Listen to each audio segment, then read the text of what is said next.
இயேசு கிறிஸ்துவின் நாமத்தில் இந்த மாலை ஆராதனைக்கு வந்திருக்கிற உங்கள் ஒவ்வொருவரையும் மிகுந்த அன்போடு வாழ்த்தி வரவேற்கிறேன். போன வாரம் ஈவினிங்கில் சில முக்கியமான இந்த சுதந்திரத்தை திடப்படுத்துகிற தேவன் அப்படின்னு அந்த சங்கீதத்தில் இருந்தே ஆண்டவர் எதை எதை திடப்படுத்துவார் அப்படின்னு ஒரு பியூட்டிஃபுல்லான சில ட்ரூத்தை ஆண்டவர் நமக்கு டீச் பண்ணார். உண்டு பண்ணினதை திடப்படுத்து அப்படின்னா எதை எதை உண்டு பண்ணினார் அப்படின்னு ரட்சிப்பு, பெரிய ரட்சிப்பு அப்படின்னு அதை எப்படி ஆண்டவர் கொடுக்குறாரு அப்படின்னு பயங்கர ஆண்டவர் அதில் உள்ள ரொம்ப டீப்பான காரியங்களை நமக்கு என்ன செஞ்சார், போதிச்சார். அதன் விளைவாக என்னென்னலாம் நடக்கும் அப்படின்னு ராஜாக்கள் வருவாங்க, யுத்தத்தில் பிரியப்படுகிற ஜனங்கள்லாம் சிதறடிக்கப்படுவாங்க, எத்தியோப்பியர்கள் மாறுவாங்க அப்படின்னு பல காரியத்தை ஆண்டவர் நமக்கு பேசினார். ஸோ இன்றைக்கி இதே காரியத்தில் இருந்து வேறு திசையில் நம்ம பயணிக்க போகிறோம். இன்றைக்கி வேறு திசையில் இன்றைக்கி நம்ம செய்தியை நம்ம பயணிக்க போகிறோம். சரி, எரேமியா தீர்க்கதரிசன புஸ்தகம் 33வது அதிகாரம் 2வது வசனம். எரேமியா 33:2. எரேமியா 33:2. இதை செய்கிற கர்த்தருமாய், இதை திடப்படுத்தும்படிக்கு இதை உருவேற்படுத்துகிற கர்த்தருமாய் இருக்கிற, இதை செய்கிற கர்த்தருமாய், கமா அடுத்து இதை திடப்படுத்தும்படிக்கு, இதை உருவேற்படுத்துகிற, இதை திடப்படுத்தும்படிக்கு, இதை உருவேற்படுத்துகிற, இதை திடப்படுத்தும்படிக்கு இதை உருவேற்படுத்துகிற கர்த்தருமாய் இருக்கிற யெகோவா என்னும் நாமம் உள்ளவர் சொல்லுகிறது என்னவென்றால். சரி, அவனே ஆண்டவர் தம்முடைய சுதந்திரமாகிய ஜனங்களை திடப்படுத்த வேண்டும் என்பது எங்கிருந்து வந்துச்சு அப்படின்னா அவருடைய இருதயத்திலிருந்து வந்த ஒரு ஆசை. அவருடைய இருதயத்தில் யாரும் அவருக்கு சொல்லி அல்ல, யாரும் அவரிடத்தில் போய் ஆலோசனை சொல்லியோ கேட்டோ அல்ல. ஆண்டவர் பார்க்குறாரு, பார்த்த உடனே தெரியுது உங்களுக்கு என்ன தேவைன்னு. தாய்க்கு தெரியும், தகப்பனுக்கு தெரியும். அவன் அவங்க பெற்ற பிள்ளைகளுக்கு அந்த பிள்ளை முழிக்கிற மொழியவும் அது கிடக்கிற நிலைமையும் பார்த்தாலே தெரியும் அந்த பிள்ளைக்கு என்ன இப்போ தேவைன்னு. பசியில் இருக்கிற பிள்ளைக்கு ட்ரெஸ்ஸை வாங்கி கொடுக்க மாட்டான் பெத்த தாயினா. பசியில் இருக்கிற பிள்ளைக்கு பசியை போக்குறதுக்கான வேலையை தான் அவன் செய்வா. அதுதான் யாரு? தாய், சரியான தாய். அப்போ நமக்கு தாயுமா இருப்பவர், தகப்பனுமா இருப்பவர் நம்முடைய தேவன். அவர் தம் ஜனத்தை அப்படி பார்க்குறாரு. அப்படி உற்று பார்த்த உடனே கண்டுபிடிச்சாரு, இப்போ இந்த ஜனத்துக்கு சகல ஜனங்களை பார்க்க நீ ஆசீர்வாதமாக இருப்பை தேவையில்லை. இப்போ இந்த ஜனங்களுக்கு நீ 1000 மடங்கு பெருகுவாய் தேவையில்லை. இப்போ இந்த ஜனங்களுக்கு நீ கோடாகோடியாய் பெருகுவாய் தேவையில்லை. இப்போ இந்த ஜனத்துக்கு தேவை ஒரு திடன். ஃபஸ்ட்டு டாக்டர் சரியான டாக்டர்னா முதல்ல அவங்க என்ன கொடுப்பாங்கன்னா ஃபர்ஸ்ட் எய்ட் அப்படிம்பாங்க, முதல் உதவிம்பாங்க. உள்ளே போன உடனே அவனுக்கு முதல் உதவி, டக்குன்னு ப்ரெஷரு, சுகரு, அவனுக்கு இருக்கிற அந்த ஹார்ட் பீட்டு, அப்படி அவனுடைய ஆக்சிஜன் எல்லாத்தையும் இதெல்லாம் செக் பண்ணிட்டு டக்குன்னு அவனுக்கு என்ன கொடுப்பாங்கன்னா ஒன்று ஆக்சிஜன் கொடுப்பாங்க, வெண்டிலேஷன் கொடுப்பாங்க. ஸோ அவனுக்கு முதல்ல என்ன, போய்கொண்டிருக்கிற உயிரை முதல்ல தடுத்து நிறுத்தணும், ரெண்டாவது அதை ரெக்கவர் பண்ணணும், அப்புறம் தான் கம்ப்ளீட் ஹீலுங்கிறது 3வது ஸ்டேஜ். இதுதான் அந்த ப்ராசஸ். அப்போது தேவன் முதல்ல அப்படி பார்த்த உடனே இந்த ஜனத்துக்கு இப்போ தேவை ஒரு திடன் தேவைங்கிறத ஆண்டவர் புரிஞ்சுக்கிட்டாரு. அப்போ அவர்களை திடப்படுத்த வேண்டும் என்பது மற்றவர்கள் சொல்லி அல்ல, தேவன் தம் ஜனத்தை பார்த்த உடனே கண்டுபிடிச்சிட்டு அவர் இருதயத்தில் ஒரு ஆசை வருது, என் சுதந்திரத்தை இப்போ நான் திடப்படுத்த வேண்டும். ஏன் அப்படின்னா இந்த ஜனத்தை திடப்படுத்துவது திட்டத்திற்கான திட்டம். புரியாட்டாலும் சொல்லுங்க, எப்படி திட்டத்திற்கான திட்டம். இப்போ நான் சொல்கிறேன், இந்த ஜனத்தை குறித்து ஏற்கனவே ஃப்யூச்சரில் ஒரு திட்டம் வச்சிருக்கிறாரு. அந்த திட்டம் மேஜர் ப்ராஜெக்ட், பெரிய பெரிய திட்டம். அதை ஹேண்டில் பண்ணக்கூடிய அளவுக்கு இப்போ இந்த ஜனத்துக்கு என்ன இல்லை, எனர்ஜி இல்லை. அப்போ அந்த திட்டத்துக்கான திட்டம் என்னன்னா, அந்த திட்டத்துக்கு ஆயத்தப்படுத்த இப்போ இந்த ஜனத்தை தேவன் பலப்படுத்துறாரு. அதுதான் திட்டத்துக்கான திட்டம் தான் திடப்படுத்துகிற திட்டம். அல்லேலூயா. ஒன்று அவருடைய இருதயத்தில் இருந்து வருகிற ஆசை, அப்புறம் இது திட்டத்திற்கான ஒரு திட்டம். ஸோ இதனால் இந்த ஜனத்தை ஆண்டவர் என்ன பண்ணுறாருன்னா திடப்படுத்துகிறார். இப்போ கொஸ்டின் என்னன்னா, தன் ஜனத்திற்குள் தேவன் தன் சுதந்திரத்துக்குள் எதை திடப்படுத்துகிறார்? எதை, எந்த காரியத்தை திடப்படுத்துகிறார்? அதான் இப்போ இன்னைக்கு செய்தி.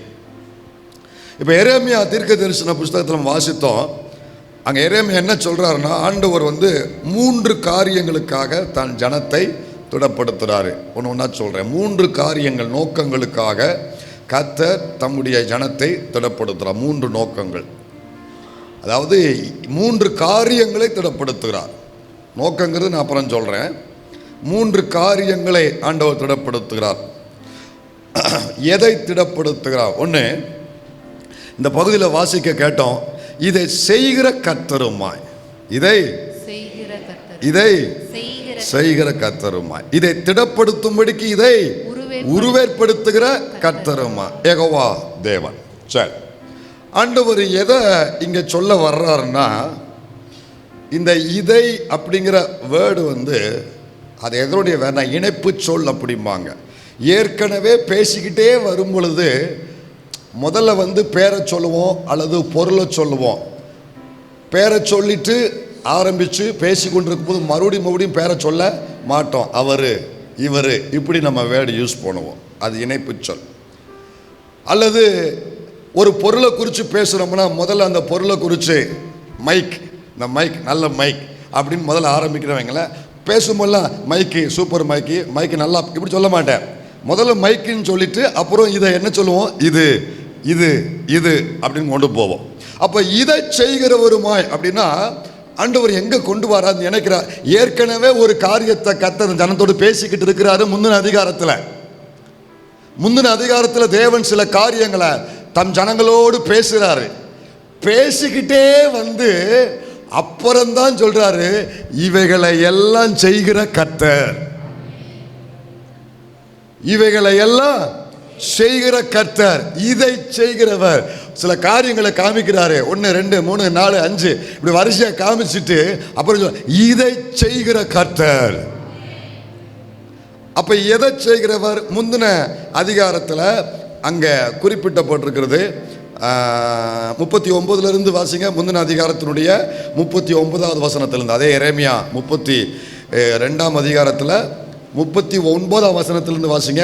அவர்கள் தங்களுக்கும் தங்கள் பின்னடியாருக்கும் தங்கள் பிள்ளைகளுக்கும் நன்மை உண்டாகும்படி சகல நாட்களிலும் எனக்கு பயப்படும்படிக்கு நான் அவர்களுக்கு ஒரே இருதயத்தையும் ஒரே வழியையும் கட்டளையிட்டு அவர்களுக்கு நன்மை செய்யும்படி வாக்கு பண்றாரு. நன்மை செய்யும்படி ஒரே இருதயம், ஒரே வழி, கட்டளை, அதெல்லாம் சொல்லிக்கிட்டே வராரு. அவர்களுக்கு செய்ய வேண்டிய, அவர்களுக்கு நன்மை செய்யும் படிக்கு நான் அவர்களை விட்டு பின்வாங்குவதில்லை என்கிற நித்திய உடன்படிக்கையை அவர்களோட பண்ணி அவர்கள் என்னை விட்டு அகன்று போகாதபடிக்கு எனக்கு பயப்படும் பயத்தை அவர்கள் இருதயத்திலே வைத்து அவர்களுக்கு நன்மை செய்யும்படி அவர்கள் மேல் சந்தோஷமாயிருந்து என் முழு இருதயத்தோடும் என் முழு ஆத்மாவோடும் அவர்களை இந்த தேசத்திலே நிச்சயமாய் நாட்டுவேன். நான் இந்த ஜனத்தின் மேல் இந்த பெரிய தீங்கையெல்லாம் வர பண்ணினது போல. பெரிய தீமை உங்க வாழ்க்கையில ஒரு காலத்துல வந்துச்சுல, அப்ப ஆண்டவர் பாருங்க எப்படி காம்பன்சேஷன் கொடுக்கறாருன்னு பாருங்களேன். அவர்களை குறித்து சொன்ன எல்லா நன்மையையும் அவர்கள் மேல் வர பண்ணுவேன் என்று கர்த்தர் சொல்லுகிறார்.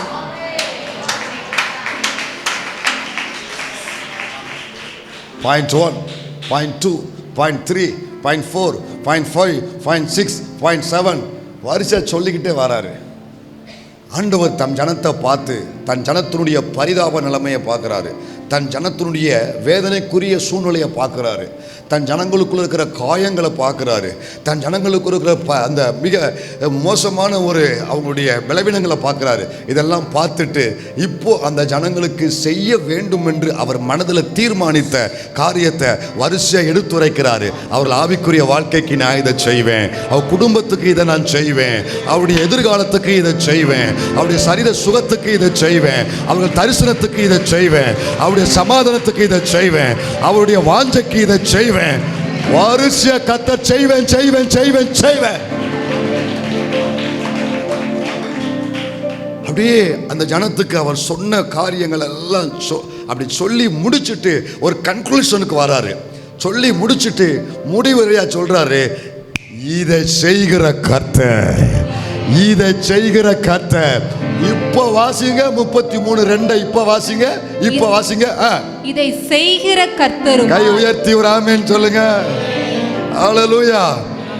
இதை செய்கிற கர்த்தர். எதை செய்கிற ஒரு கர்த்தர்? ஒரே இருதயத்தை தருவேன், ஒரே வலிய கட்டளைகளை அவர்களுக்கு கொடுப்பேன், எனக்கு பயப்படும் பயத்தை தருவேன், நித்திய உடன்படிக்கையை ஏற்படுத்துவேன், நன்மை செய்வேன், சந்தோஷமா இருக்கும்படிக்கு அவர்களுக்கு நான் உதவி செய்வேன், பெரிய தீங்கு வந்த மாதிரி பெரிய நன்மைகளை வரப்பண்ணுவேன். இதை செய்கிற கர்த்தர். ஹல்லேலூயா. இதை செய்கிற கர்த்தர். அப்ப ஆண்டவர் எதை திடப்படுத்துகிறார்? அதுல இந்த வசனம், அந்த வார்த்தை கொடுக்கப்பட்டிருக்கு. இதை செய்கிற கர்த்தருமாய் கமா போட்டு இதை திடப்படுத்தும்படிக்கு. அப்படின்னா அதை கன்ஃபார்மா உங்களுக்கு நிறைவேற்றும்படிக்கு. அந்த கமா போட்டு அடுத்த ஒரு வார்த்தை வரல, இதை திடப்படுத்தும்படிக்கு. அப்படி அர்த்தம் என்னன்னா, முதல்ல சொல்லிட்டாரு, சொன்னதை மறுபடியும் எடுத்து உரைக்கிறாரு, இதை செய்கிற கர்த்தர்னு. அதுக்கப்புறம் என்ன சொல்றாருன்னா, அதை கன்ஃபார்மா தன் ஜனத்துக்கு நிறைவேற்றி கொடுப்பேங்கிறத தான் இதை திடப்படுத்தும்படிக்கு. ஹல்லேலூயா. அப்படின்னா ஆண்டவர் எதை திடப்படுத்துகிறார்னா, தாம் செய்வதாக சொன்ன காரியங்களை கர்த்தர் திடப்படுத்துகிறார். தம் சுதந்திரத்துக்கு செய்வதாக சொன்ன காரியம், நான் செய்வேன்னு கர்த்தர் சொன்ன காரியம். கொஞ்சம் பேக்கில் போங்க, கொஞ்சம் பேக்கில் போங்க. ஆண்டவர் உங்கள் லைஃப்பில் இதை செய்வேன்னு உங்களுக்கு சொல்லியிருப்பாருன்னா, இதை செய்வேன்னு கர்த்தர் உங்களோடு இடைப்பட்டு இருப்பாருன்னா, உங்களுக்கு வாக்குரைத்திருப்பாருன்னா, இப்போ ஆண்டவர் அதுக்கு ஒரு கன்க்ளூஷன் கொடுக்குறாரு, ஒரு கன்ஃபார்ம் கொடுக்குறாரு, ஒரு கன்ஃபர்மேஷன் கொடுக்குறாரு. என்ன கொடுக்குறாருன்னா, இதை திடப்படுத்துவேன், செய்வதாக நான் உனக்கு சொன்னதை நான் உனக்கு திடப்படுத்துவேன். திடப்படுத்துவேன்னா அதை உனக்கு நான் நிறைவேற்றுவேன். செய்வதாக நான் உனக்கு சொன்ன காரியங்களை நான் திடப்படுத்துகிறதே. ஹல்லேலூயா. ஒரு சின்ன ஜெபம் பண்ணுமா? என் வாழ்க்கையில் கடந்து வந்த பாதையில் இந்த 20 ஆண்டு 25 ஆண்டு நாட்களில் வருஷங்களில் இந்த வருஷத்தின் 11ஆவது மாதம் வரைக்கும் இதை செய்வேன் என்று எனக்கும் சபைக்கும் ஆண்டவரே பிள்ளைகளுக்கும் நீர் வாக்கு பண்ணின காரியங்கள், இதை செய்வேன் என்று நீர் சொன்ன காரியங்களை இந்த மாலை ராத்திரி பொழுதில் எங்கள் லைஃப்பில் அதை திடப்படுத்துவதற்காக, கன்ஃபார்ம் பண்ணுவதற்காக, அதை உறுதிப்படுத்துவதற்காக, நிச்சயமாகவே அது நடக்கும், உறுதியாகவே அது நிறைவேறும். அது ஒரு நாள் ஏமாற்றப்பட்டு போக மாட்டேன், ஒரு நாள் கைவிட்டு போக மாட்டேன். அது நிச்சயம் நிச்சயம் நிச்சயமா ஆபிரகாம் சொன்ன மாதிரி நிச்சயம்ங்கிற வார்த்தையை இந்த ராத்திரியில் எங்களுக்கு நீங்க கோடிட்டு காண்பிப்பதற்காக ஸ்தோத்திரம். நிச்சயமாய் உனக்கு செய்வேன். ஒரு கன்ஃபர்மேஷன் நீர் கொடுப்பதற்காக உமக்கு ஸ்தோத்திரம்பா.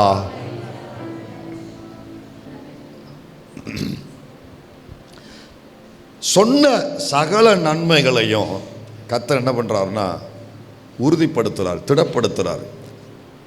அப்படி திடப்படுத்துறார்.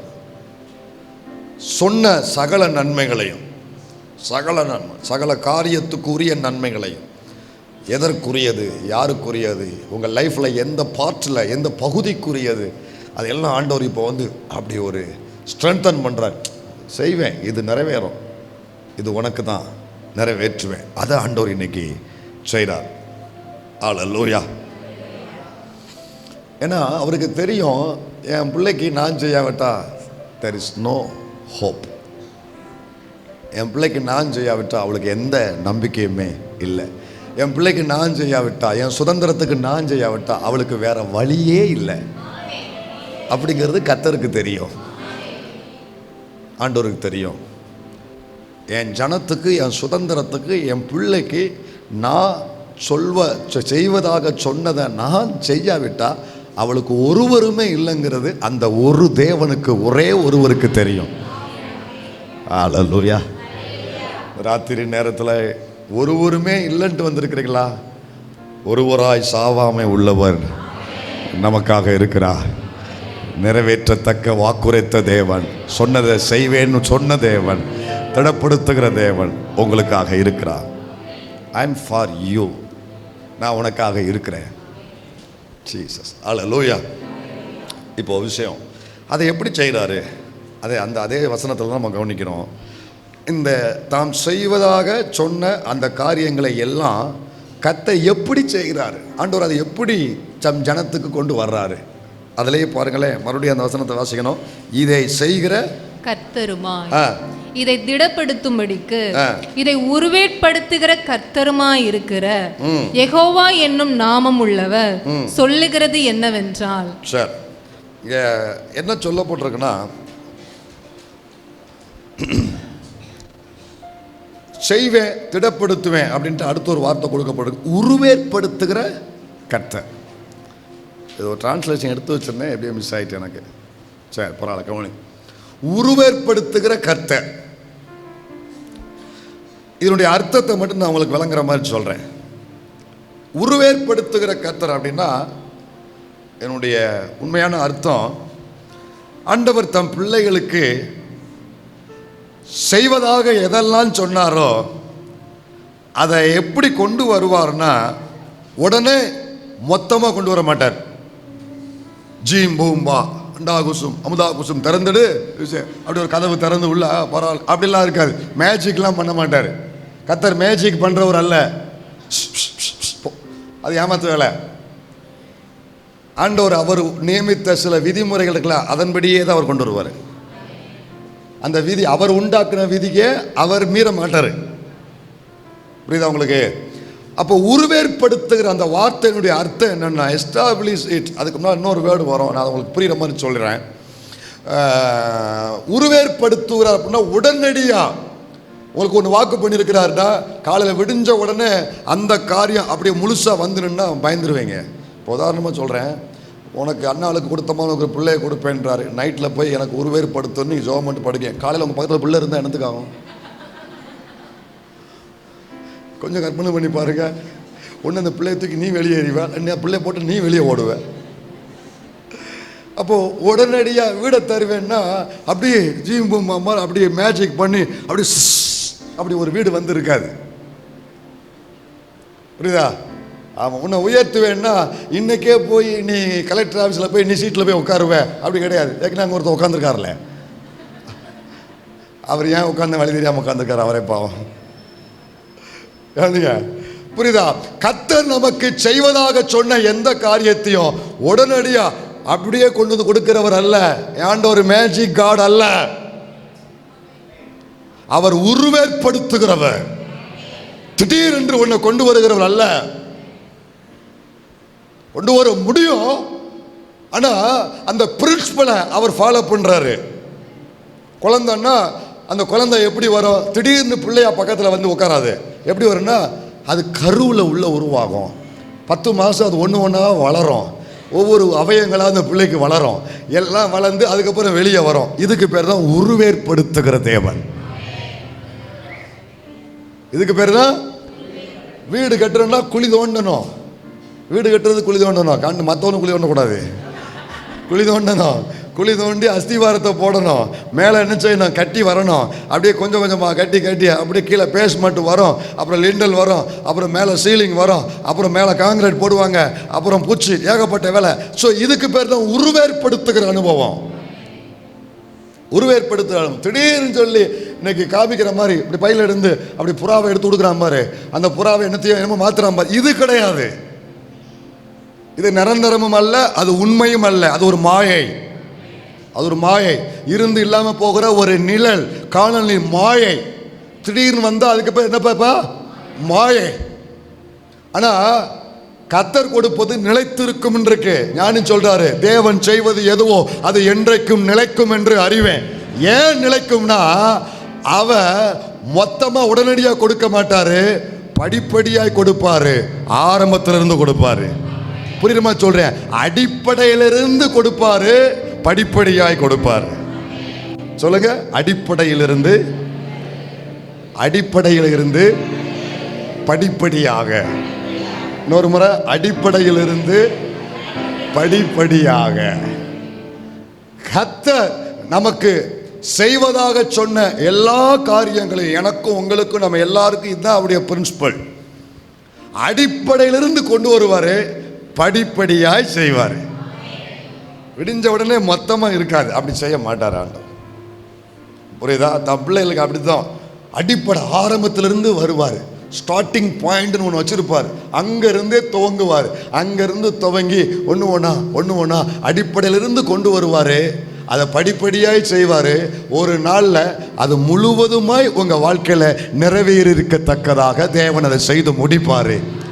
இதனுடைய மொத்த பொருள் தான், அதற்கு பயன்படுத்துகிற இந்த பொருளுக்கு பயன்படுத்துகிற வார்த்தை தான் உருவேற்படுத்துகிற கர்த்தர். இப்போ புரிஞ்சு அந்த வார்த்தையுடைய இந்த அர்த்தம் புரிஞ்சுட்டா, இதை செய்கிற கர்த்தர், இதை திடப்படுத்துகிறவர், இதை எப்படி கொண்டு வருவாரா? உருவேற்படுத்தி கொண்டு வருவார். அப்போ நான் உங்களுக்கு ஒரு வார்த்தையை சொல்றேன் என் விசுவாசத்தில்.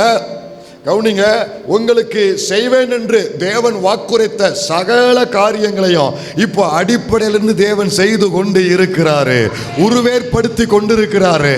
ஆமா, நான் விசுவாசிக்கிறேன். ஃபைனல் டச்சில் இருக்கும் நான் விசுவாசிக்கிறேன். கைதட்டி விசுவாசித்து பெற்றுக்கொள்ளுங்க.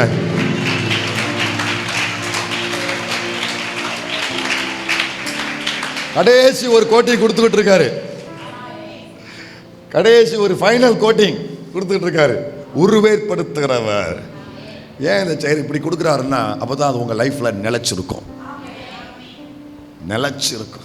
யோசேப்புக்கு எப்படி கொடுத்தாருன்னா, உருவேற்படுத்தினார். உருவேற்படுத்தி அப்படி ஆரம்பத்திலிருந்து அவனை குழியிலிருந்து அப்படியே மேலே மேலே மேலே கொஞ்சம் கொஞ்சமாக முதல்ல அவனை ஒரு கண்காணிங்கிற ஒரு ஸ்தானம், சூப்பர்வைசருங்கிற ஒரு ஸ்தானத்தில், அப்புறம் சிறைச்சாலையில் அவன் லீடருங்கிற ஒரு ஸ்தானத்தில் அப்படி கொஞ்சம் கொஞ்சமாக உருவேற்படுத்தி படுத்தி முழுவதும் அதை நிறைவேற்றி கொடுத்தாரு. தாவீதுக்கு அப்படித்தான், அப்படியே கொஞ்சம் கொஞ்சமாக அப்படியே நிறைவேற்றி படிப்படியாக இறுதியில் மொத்தமாக அதை நிறைவேற்றி கொடுத்தாரு. இதை செய்கிற கர்த்தர், இதை திடப்படுத்துகிறவர், இதை உருவேற்படுத்துகிற யெகோவா தேவன் இந்த ராத்திரியில் தம் ஜனத்தை திடப்படுத்துகிறாரு. அல்லேலூயா. இப்போ இன்னும் ஒரு காரியம், இதில் அந்த அடிப்படையிலேருந்து ஆரம்பிக்கிறாருன்னா, ஃபஸ்ட்டு பாயிண்ட், ஃபஸ்ட்டு ஸ்டார்டிங் எங்கேருந்து ஆரம்பிப்பார்? எங்கேருந்து ஆரம்பிக்கிறார்? நம்ம வாழ்க்கையில் இதை செய்வேன் என்று கர்த்தர் வாக்குரைத்த காரியங்களை ஸ்டார்டிங்கில் மட்டும் நான் சொல்லிட்டு நம்ம அடுத்து குறிப்போம். எங்கேருந்து ஆரம்பிப்பார்? எங்கேருந்து? ஏதாவது உங்களுக்கு அந்த திங்கிங் இருக்கா? ஏதாவது ஐடியா இருக்கா எங்கேருந்து ஆரம்பிப்பார்னு? 5 அடி குழி தோண்டி அங்கேருந்து ஆரம்பிப்பார் பாஸ்டர்ன்றீங்களா? எங்கேருந்து ஆரம்பிப்பாருங்கிற ஏதாவது ஒரு தாட் இருக்கா உங்களுக்கு? எங்கேருந்து கர்த்தர் ஆரம்பிப்பாருன்னு?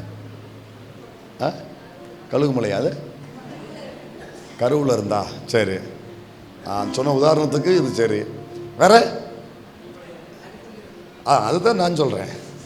அதான் நான் சொல்கிறது. அப்படியே நீங்கள் எக்கோ அடிச்சுக்கிட்டு வருது. அது வந்து எங்கே ஸ்டார்ட் பண்ணுவாங்க ஐடியா இருக்கா? சரி, எதுக்கு நேரத்தை வீணாக்குவானே, நானே கொண்டு போயிடுறேன். ஆண்டவர் இதை எங்கேருந்து ஸ்டார்ட் பண்ணுவாங்க? உங்களுக்கு ஒரு சின்ன வசனத்திலேருந்து கொடுக்குறேன். ஒரு வெளிச்சத்தாண்டம் நம்ம கொடுக்குறாரு. இதை நீங்கள் பிடிச்சிக்கோங்க, தைரியமாக போங்க, விசுவாசத்தோடு போங்க. நான் நம்புகிறேன் அந்த ஆரம்பிக்கிற இடங்கிறது எல்லார் லைஃப்லேயுமே கர்த்தர் அங்கே ஆரம்பிச்சிருக்கிறாரு. இந்த வருஷம் துவக்கத்திலிருந்து நான் ஃபீல் பண்ணுறேன் என்னுடைய ஸ்பிரிட்டில். நான் ஆரம்பிக்கிற இடத்த சொன்னதுக்கப்புறம் உங்களுக்கு புரியும். எங்கேருந்து ஆரம்பிப்பார்னா, அந்த இடத்த, அந்த ஆரம்பிக்கக்கூடிய இடத்த ஆண்டவர் எல்லார் லைஃப்லையுமே அதை ஸ்டார்ட் பண்ணி வச்சிருக்கிறாரு. எடுங்க, வசனத்துக்கு வாங்க, எடுங்க. ஆதியாகமத்தின் புஸ்தகம் 22வது அதிகாரம் 8வது வசனத்தை வாசிங்க. ஆதியாகமம் 22:8. அதற்கு ஆபிரகாம், என் மகனே, தேவன் தமக்கு தகன பலிக்கான ஆட்டுக்குட்டியை பார்த்து கொள்வார் என்றான். அப்புறம் இருவரும் கூடி போய் 2 பேரும் மேலே ஏறிக்கிட்டு இருக்காங்க. ஆபிரகாமும் ஈசாக்கும் மோரியா மலையில். இப்போ மோரியா மலையில் ஏறி மேலே போன உடனே அங்கே கர்த்தருக்கு தெரியும், ஆபிரகாமுக்கு தெரியாது, ஆனால் ஆண்டவருக்கு முன்கூட்டி தெரியும். இவன் வருவான், பலி செலுத்த எனக்கு கீழ்ப்படிஞ்சு வருவான், பலி செலுத்துவான். அப்போ கர்த்தர் குறுக்க போய் அவனை தடுத்து நிறுத்தணும், பிள்ளைய பாதுகாக்கணும், கத்தியை போட்டுறக்கூடாது, பிள்ளைய பாதுகாக்கணும், அவனை தடுத்து நிறுத்தணும். அப்போ தடுத்து நிறுத்தியாச்சுன்னா பலிபீடம் கட்டியாச்சு, அங்கே பலி செலுத்துறதுக்கு என்ன தேவை? ஒரு ஆட்டுக்குட்டி தேவை. அப்படிங்கிறது யாருக்கு தெரியும்? தேவனுக்கு தெரியும், ஆண்டவருக்கு அது என்ன செய்யும் தெரியும். ஒரு ஆட்டுக்குட்டி தேவை. இப்போ இந்த ஆட்டுக்குட்டி தேவை அப்படிங்கிற வரும்போது இப்போ ஆபிரகாமுக்கு ஆண்டவர் செய்ய வேண்டிய காரியம் என்னதுன்னா, மேலே மலையில் அவனுக்கு கொடுக்க வேண்டிய ஒன்னே ஒன்று தான். என்னது? ஆடு. ஆபிரகாமுக்கு மலையில் என்ன, அங்கே பொன் வெளியில் தேவை, அங்கே ஒரு ஆட்டுக்குட்டி தேவை பலி செலுத்துவதற்கு. ஈசாக்குக்கு பதிலாக பலி செலுத்துவதற்கு ஒரு ஆட்டுக்குட்டி தேவை. இப்போ இந்த ஆட்டுக்குட்டியை கர்த்தர் ஆயத்தம் பண்ணார், உருவேற்படுத்தினார். அதை எப்படி உருவேற்படுத்தினார்? எங்கேருந்து அதை ஸ்டார்ட் பண்ணுறாரு?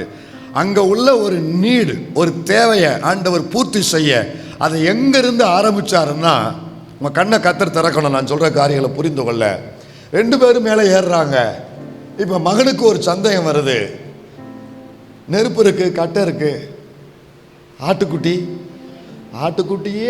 எங்கன்னு கேட்கு. இது எங்கே போய் சொல்ல? ஆட்டுக்குட்டி எங்கப்பா அப்படின்றான். இப்போ ஆபிரகாம் மகள் கொடுத்த பதில் ரொம்ப ஆச்சரியமாக இருக்கும். அவன் என்ன சொல்லுவான்னா, தேவன் தமக்கு தகன பலிக்கான ஆட்டுக்குட்டியை பார்த்துக்கொள்வா. ரொம்ப பியூட்டிஃபுல்லா, அதே சமயத்தில் ஒரு விசுவாசத்தின் உச்ச கட்டத்தில் நின்று இவர் சொல்றாரு, தேவன் தமக்கு அவருக்கு உரிய தகன பலிக்கான ஆட்டுக்குட்டியை அவரே பார்த்துக்கிடுவார்.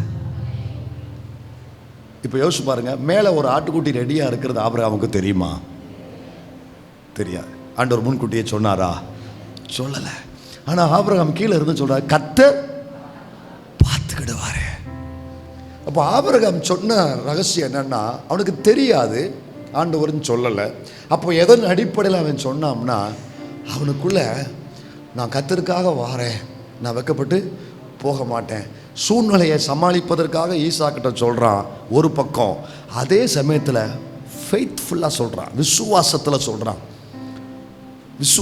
சொல்கிறான் கர்த்தர் பார்த்துக்கிடுவார். சூழ்நிலையை சமாளிப்பதற்காக ஒருபுறம் சொன்னாலும் விசுவாசத்தில் கர்த்தர் பார்த்து கொள்ளுவாருங்கிற சொல்கிறான். இப்போ கனெக்ட் பண்ணுங்க, கர்த்தர் பார்த்து கொள்ளுவாருங்கிற வாயில வார்த்தை வர்றதுக்கு முன்னால அது எங்க இருந்துச்சு? இருதயத்தில் அந்த விசுவாசம் இருந்துச்சு.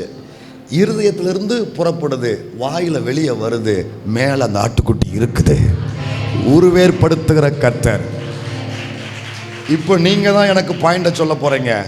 இப்போ அந்த உருவேற்படுத்துகிற கர்த்தர் முதல்ல எங்க ஆரம்பிக்கிறாரு?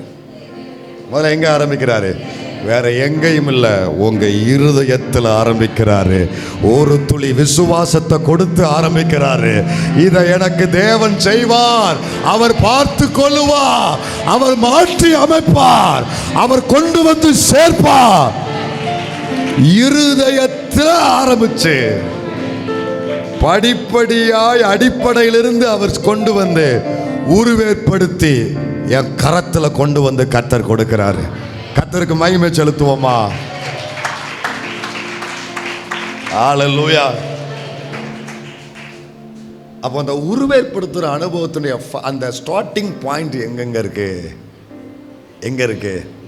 என் இருதயத்தில்.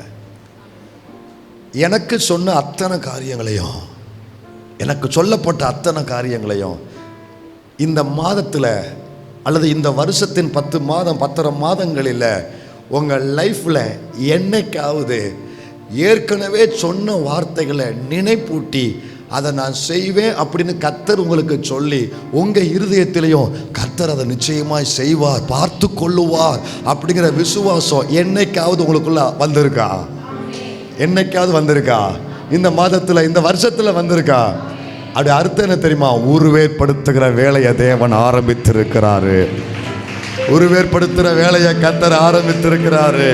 உங்களுக்கு சொல்லப்பட்ட அத்தனை காரியத்தையும் தேவன் ஆரம்பித்திருக்கிறாரு. ஆமென் சொல்றீங்களா? ஹல்லேலூயா. அவர் அந்த வேலையை ஆரம்பிச்சிருக்கிறாரு. என்னுடைய காரியங்களை அவர் ஸ்டார்ட் பண்ணியிருக்கிறாரு. அதை எனக்கு அப்படிங்கிறதுக்கு ஒரு சின்ன அடையாளம் சொல்கிறேன். அப்போ உங்களுடைய வாழ்க்கையில் கர்த்தர் உங்களுக்கு கொடுத்த அந்த தரிசனம், அந்த வாக்குத்தத்தம் என்னன்னா, அப்போ அது வந்துக்கிட்டே போகும். அப்பப்போ அந்த காரியம் உங்களுடைய இருதயத்தில் அது வந்துக்கிட்டே இருக்கும். அப்பப்போ நீங்கள் அதை நினைக்கிற மாதிரி யார் மூலமாவது செய்தி, ஆராதனை, சபை நேரங்களில் உங்களுக்குரிய காரியம் ஏதாவது 1 மணி நேரம் பிரசங்கத்தில் எங்கேயாவது இடத்துல இருந்து உங்கள் இருதயத்தை தொடும். அது உங்கள் காரியமாக இருக்கும். 10 வருஷத்துக்கு முன்னால் சொன்னது இப்போ அடிக்கடி என் காதில் வருதுன்னா கர்த்தர் அதை உருவேற்படுத்த ஆரம்பிச்சிருக்கிறாரு. இயேசு சொன்ன சொல்லு காதோரமா இப்போ வந்து போக்குதம்மா. இயேசு சொன்ன சொல்லு காதோரமா இப்போ வந்து கேக்குதம்மா. இயேசு நம்பித்தானா பிறந்திருக்கேன், இயேசு நம்பித்தானா வளர்ந்திருக்கேன், இயேசு நம்பித்தானா பிறந்திருக்கேன், இயேசுவை நம்பித்தானா வளர்ந்திருக்கேன். இயேசு சொன்ன சொல் காதோரமா இப்போ வந்து கேக்குதம்மா.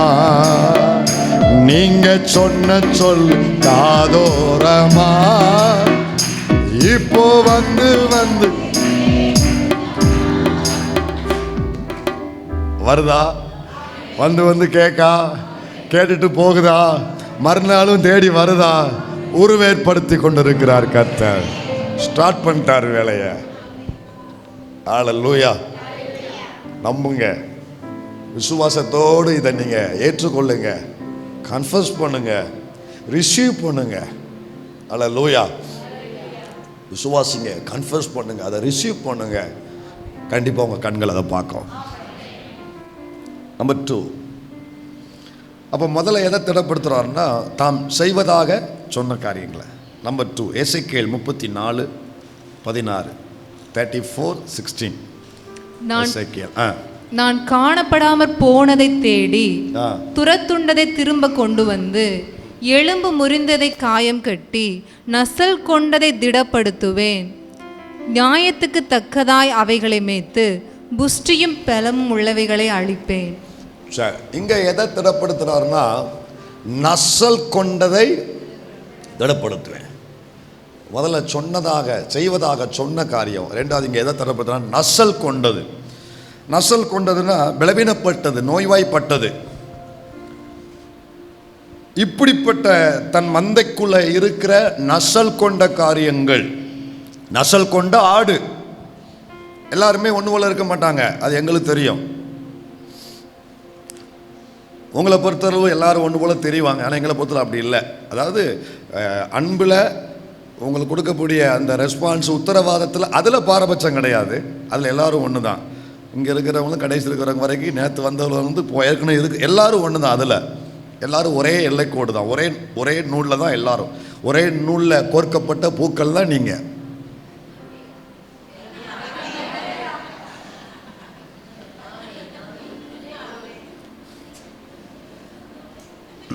ஆனால் ஸ்பிரிச்சுவலி ஆவிக்குரிய ரீதியில் எல்லாரும் ஒன்று இருக்க மாட்டாங்க. ஒவ்வொருத்தருக்குள்ளும் சிலர் பலனுள்ள ஆடுகளாக இருப்பாங்க, சிலர் ரொம்ப துள்ளுகிற ஆடுகளாக இருப்பாங்க, துள்ளிக்கிட்டே கிடக்கும். சில ஆடு மந்தையில் பார்த்தீங்கன்னா துள்ளிக்கிட்டே இருக்கும், எப்போ பார்த்தாலும் என்ன செய்யும், துள்ளிக்கிட்டே இருக்கும். சிலர் வந்து எவ்வளோ தான் எனர்ஜி உள்ளே இருந்தாலும் அவங்க அப்படியே ஹம்பிளாக இருப்பாங்க, வெளியே ரொம்ப காட்ட மாட்டாங்க, ஆனால் விஷயம் உள்ளே இருக்கும், அவங்க அப்படி இருப்பாங்க. சில ஆள் பார்த்தா பரிதாபமாக இருப்பாங்க, சிலது நடக்கவே பலன் இல்லாமல் இருப்பாங்க. இப்போ நான் சொல்லும் பொழுதே ஒவ்வொரு பாயிண்ட் வரும்போது இது நான் தான், இது நான் தான் உங்களுக்குள்ளே ஓடிக்கிட்டு இருக்கு. இது நான் தான், இது நான் தான். இப்படி தான் மந்தம் இருக்குது. இதெல்லாம் சேர்ந்ததான் என்னது?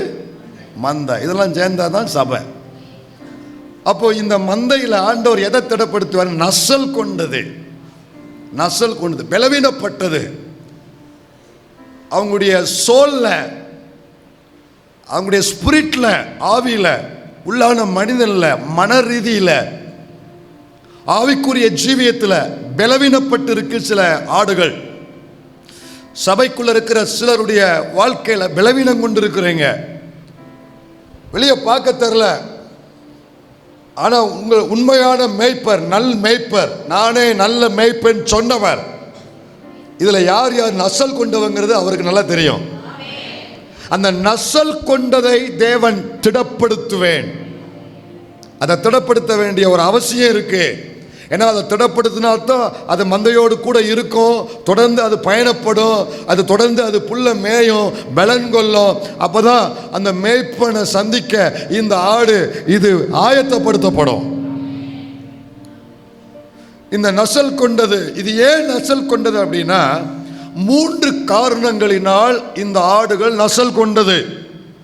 மந்தைக்குள்ள இருக்கிற சில விசுவாசிகள் 3 காரணங்களால் இந்த பாயிண்ட் உலகளாவிய அல்லது தேச அளவில் அல்லது பட்டண அளவில், குளோபல் சர்ச் அப்படிம்பாங்க, பாடி ஆஃப் கிரைஸ்ட். ஸோ மொத்த கான்செப்டில் நான் பேசுகிறேன், இண்டிவிஜுவல் சர்ச்சில் நான் பேசலை, தனிப்பட்ட சர்ச்சில் நான் அப்படி பேசலை இந்த பாயிண்ட்டை. ஸோ பாடி ஆஃப் கிரைஸ்ட் அப்படிங்கிற கான்செப்டில் நான் பேசுகிறேன். ஏன் சில ஆடுகள் நசல் கொண்டிருக்கு அப்படின்னா 3 காரணங்களால் சில ஆடுகள் நசல் கொண்டிருக்கும். எசேக்கியேல், அதே எசேக்கியேல் 34 4ஆம் வசனத்தில் சொல்லுவார். வாசிங்க, 4ஆம் வசனம் வாசிங்க. நீங்கள் பலவீனமானவைகளை பலப்படுத்தாமலும், நசல் கொண்டவைகளை குணமாக்காமலும், எலும்பு முறிந்தவைகளை காயம் கட்டாமலும், செய்ய வேண்டியவர்கள் செய்ய வேண்டிய வேலையை செய்யாமல் விட்டதினால், புரியுற மாதிரி சொன்னா மனிதர்களுடைய சுயநலத்தினால், உங்களை கேர் பண்ண வேண்டியவங்க கேர் பண்ணல, உங்களுக்கு ஹெல்ப் பண்ண வேண்டியவங்க ஹெல்ப் பண்ணல, உங்களை ஆதரிக்க வேண்டியவங்க ஆதரிக்கல. ஸோ இன்னும் இதனுடைய ஓப்பனாக இதை சொல்றதா இருந்தா, இந்த கான்செப்ட் இந்த கான்டெக்ட்ல இருந்து ஓப்பனாக சொல்றதா இருந்தா, ஒரு மந்தையில் சில ஆடு பலவீனப்பட்டு இருக்கு, நசல் கொண்டிருக்குன்னா, அந்த மந்தைக்கு உரிய பொறுப்பாளர் அந்த மந்தைய சரியாய் பராமரிக்காததுனால அந்த ஆடு நசல் கொண்டிருக்கும். அந்த மந்தைக்கு உரிய பொறுப்பாளர் அந்த ஆடுகள் மேல கரிசனை வைக்கணும். அந்த ஆடுகளுக்கு அவர் செய்ய வேண்டிய 2 பிரதானமான வேலைகள் உண்டு. 2 பிரதானமான வேலையை அந்த பொறுப்பாளர் செஞ்சாதான் அந்த ஆடுகள் பலனுள்ளதாக இருக்கும். ஒன்று, அந்த ஆடுகளுக்காக தேவனுடைய திறப்புல அந்த ஆடு மேய்ப்பன் நிற்க வேண்டும். அந்த ஆடுகளுடைய ஆவிக்குரிய வாழ்க்கையின் பாதுகாப்பு, அந்த ஆடுகளுடைய அவங்க போடைய பிரயாணங்கள், அவருடைய ஜீவியத்துக்கு கர்த்தருடைய சமூகத்தில், தேவனுடைய பாதத்தில் இந்த மந்தைக்காக பொறுப்பாளர் திறப்புல நிற்க வேண்டும். அது அவருடைய பிரதானமான கடமை. 2வது, அந்த மந்தைக்கு வேண்டிய போசாக்கு கொடுக்க வேண்டும். நல்ல போசாக்கு, நல்ல ஆகாரம், நல்ல ஆகாரத்தை ஆயத்தம் செய்து அந்த மந்தைக்கு அவர் கொடுக்க வேண்டும். இந்த 2 அவர் செஞ்சாருன்னா ஆடு பலவீனப்படாது, அவரால் பலவீனப்படாது. அந்த பலவீனத்துக்கு அவர் காரணமாக இருக்க மாட்டார். சில இடங்களில் இன்னைக்கு பலவீனத்துக்கு காரணம் அதற்குரியவர்கள் அவர்களுடைய சுயநலத்தினால ஆடு பலவீனப்பட்டிருக்கு. இந்த இடத்துல எனக்கு ஸ்ட்ராங்கான ஒரு நம்பிக்கை உண்டு. என்ன நம்பிக்கைன்னா, இந்த ரீதியில் இந்த சபையில் ஒருவரும் பலவீனப்பட்டிருக்க மாட்டேங்கிறது என்னுடைய உறுதியான நம்பிக்கை. ஏன் நான் இதை சொல்கிறேன்னா, உங்களுக்காக தேவனுடைய சமூகத்தில் திறப்பில் நிற்கிறேங்கிறதுக்கு தேவன் எனக்கு சாட்சி. 2வது, உங்களுக்கு வேண்டிய போஷாக்க கொடுக்கிறேங்கிறதுக்கு நீங்களே சாட்சி. அப்போ இந்த ஆங்கிளில் இந்த சபையில் யாரும் என்ன இருக்க மாட்டேங்க, பலவீனப்பட்டிருக்க மாட்டேங்கன்னு நான் நம்புகிறேன். நான் விசுவாசிக்கேன் கர்த்தருக்குள்ள. உண்மையா இல்லையா? எனக்கு தெரியும் இந்த மந்தை எவ்வளவு இந்த ரீதியில் வாரம் சனி ஞாயிறு ஊழியங்களை எவ்வளவு நீங்கள் பலப்படுறீங்கிறது எனக்கு ஆவியான அந்த உறுதியை கொடுத்துருக்கிறார். நீங்கள் யாரும் எனக்கு சொல்ல வேண்டாம், சொல்ல நான் விரும்பவும் மாட்டேன். ஆனால் எனக்கு என் ஆவியில் இறங்கின உடனே எனக்கு தெரியும் இன்னைக்கு மந்தை நல்லா கும்முன்னு போதியா அப்படின்னு. அப்படி நல்லா மேய்ச்சல் மேய்ஞ்சது அப்படி கும்முன்னு போகும். எனக்கு தெரியும், என் ஆவியில் தெரியும், என் ஜெபத்தில் தெரியும், ஆவியான எனக்கு காண்பிப்பார். இறங்கும் போதே தெரியும் மந்தை சும்மா எப்படி போகுதுன்னு தெரியும், ஃபைனல் ப்ரேயரில் தெரியும், அப்படி கும்முன்னு போகும். அப்போ தான் எனக்கு ஒரு திருப்தி இருக்கும், எனக்கு ஒரு சந்தோஷம் இருக்கும். இல்லைன்னா எனக்கு பெரிய துக்கம், அடுத்த வாரம் வந்து ஊழியம் செய்கிற வரைக்கும் அந்த துக்கம் எனக்கு இருக்கும். ஸோ அதனுடைய பர்சனலாக நான் அதை அனுபவிக்கிறது கர்த்தருக்கு தெரியும், ஆண்டவர் எனக்கு சாட்சி, அவருக்கு மகிமை உண்டாகும். கவனிங்க. அப்போது ஸோ இது வந்து ஒரு பொறுப்பாளர் ரொம்ப இதில் கவனிக்கணும். சும்மா ஏன்னா தானமா 10-50 என்ன செய்யக்கூடாது. வந்து மந்தைக்குரிய போஷாக்கு ஒரு வசனம் உண்டு. அவன் அங்கேருந்து இங்கேருந்து பல இடங்கள்லேருந்து ஆராய்ச்சி பண்ணி என்னன்னா போஷாக்கு எங்கேருந்து கொண்டு வரணும் அப்படின்னு நீதிமொழிகள் வசனம் உண்டு. ஸோ மலை பூண்டுகள் அப்படின்னு ஒன்று ஆரம்பிக்கும். யாராவது ஞாபகம் இருக்கா? ஸோ நான் அதை திடீர்னு தான் எனக்கு ஞாபகத்தில் வருது. நீதிமொழிகள் 27:23 வாசியாத. உன் ஆடுகளின் நிலைமையை நன்றாய் அறிந்து கொள், உன் மந்தைகளின் மேல் கவனமாயிரு. கவனமா இருக்கணும். அந்த மந்தை வந்து சாப்பிடுதா, தண்ணி குடிக்கா, புல்ல மேய்தா, வசனத்தை கேட்குதா, காது கொடுத்து கேட்குதா, இல்லை கொட்டாய் விட்டுக்கிட்டு இருக்கா? இல்லை 2 விதத்தில் கொட்டாய் விடும். நீங்கள் கொட்டாய் விடுறதுக்கு ஒரு புறம் நான் காரணமாக இருப்பேன். நான் எதில் காரணமாக இருப்பேன்னா, நான் அரைச்சமாகவே அரைச்சோம்னா நீங்கள் கொட்டாய் விடுவீங்க. அரைச்சமாகவே என்ன செய்யக்கூடாது, அரைக்கக்கூடாது. சும்மா தெரிஞ்சதையே கொண்டு வந்து என்ன செய்யக்கூடாது, கொடுக்கக்கூடாது. சாப்பிட்டதவே சாப்பிட்டுக்கூடாது. அது கொடுக்கலாம். ஸோ அதுக்கு ஒரு கால வித்தியாசங்கள் இருக்குது. அதுக்கு இடைப்பட்ட காலங்கள்னு சொல்லி கொடுக்கலாம், தப்பு இல்லை.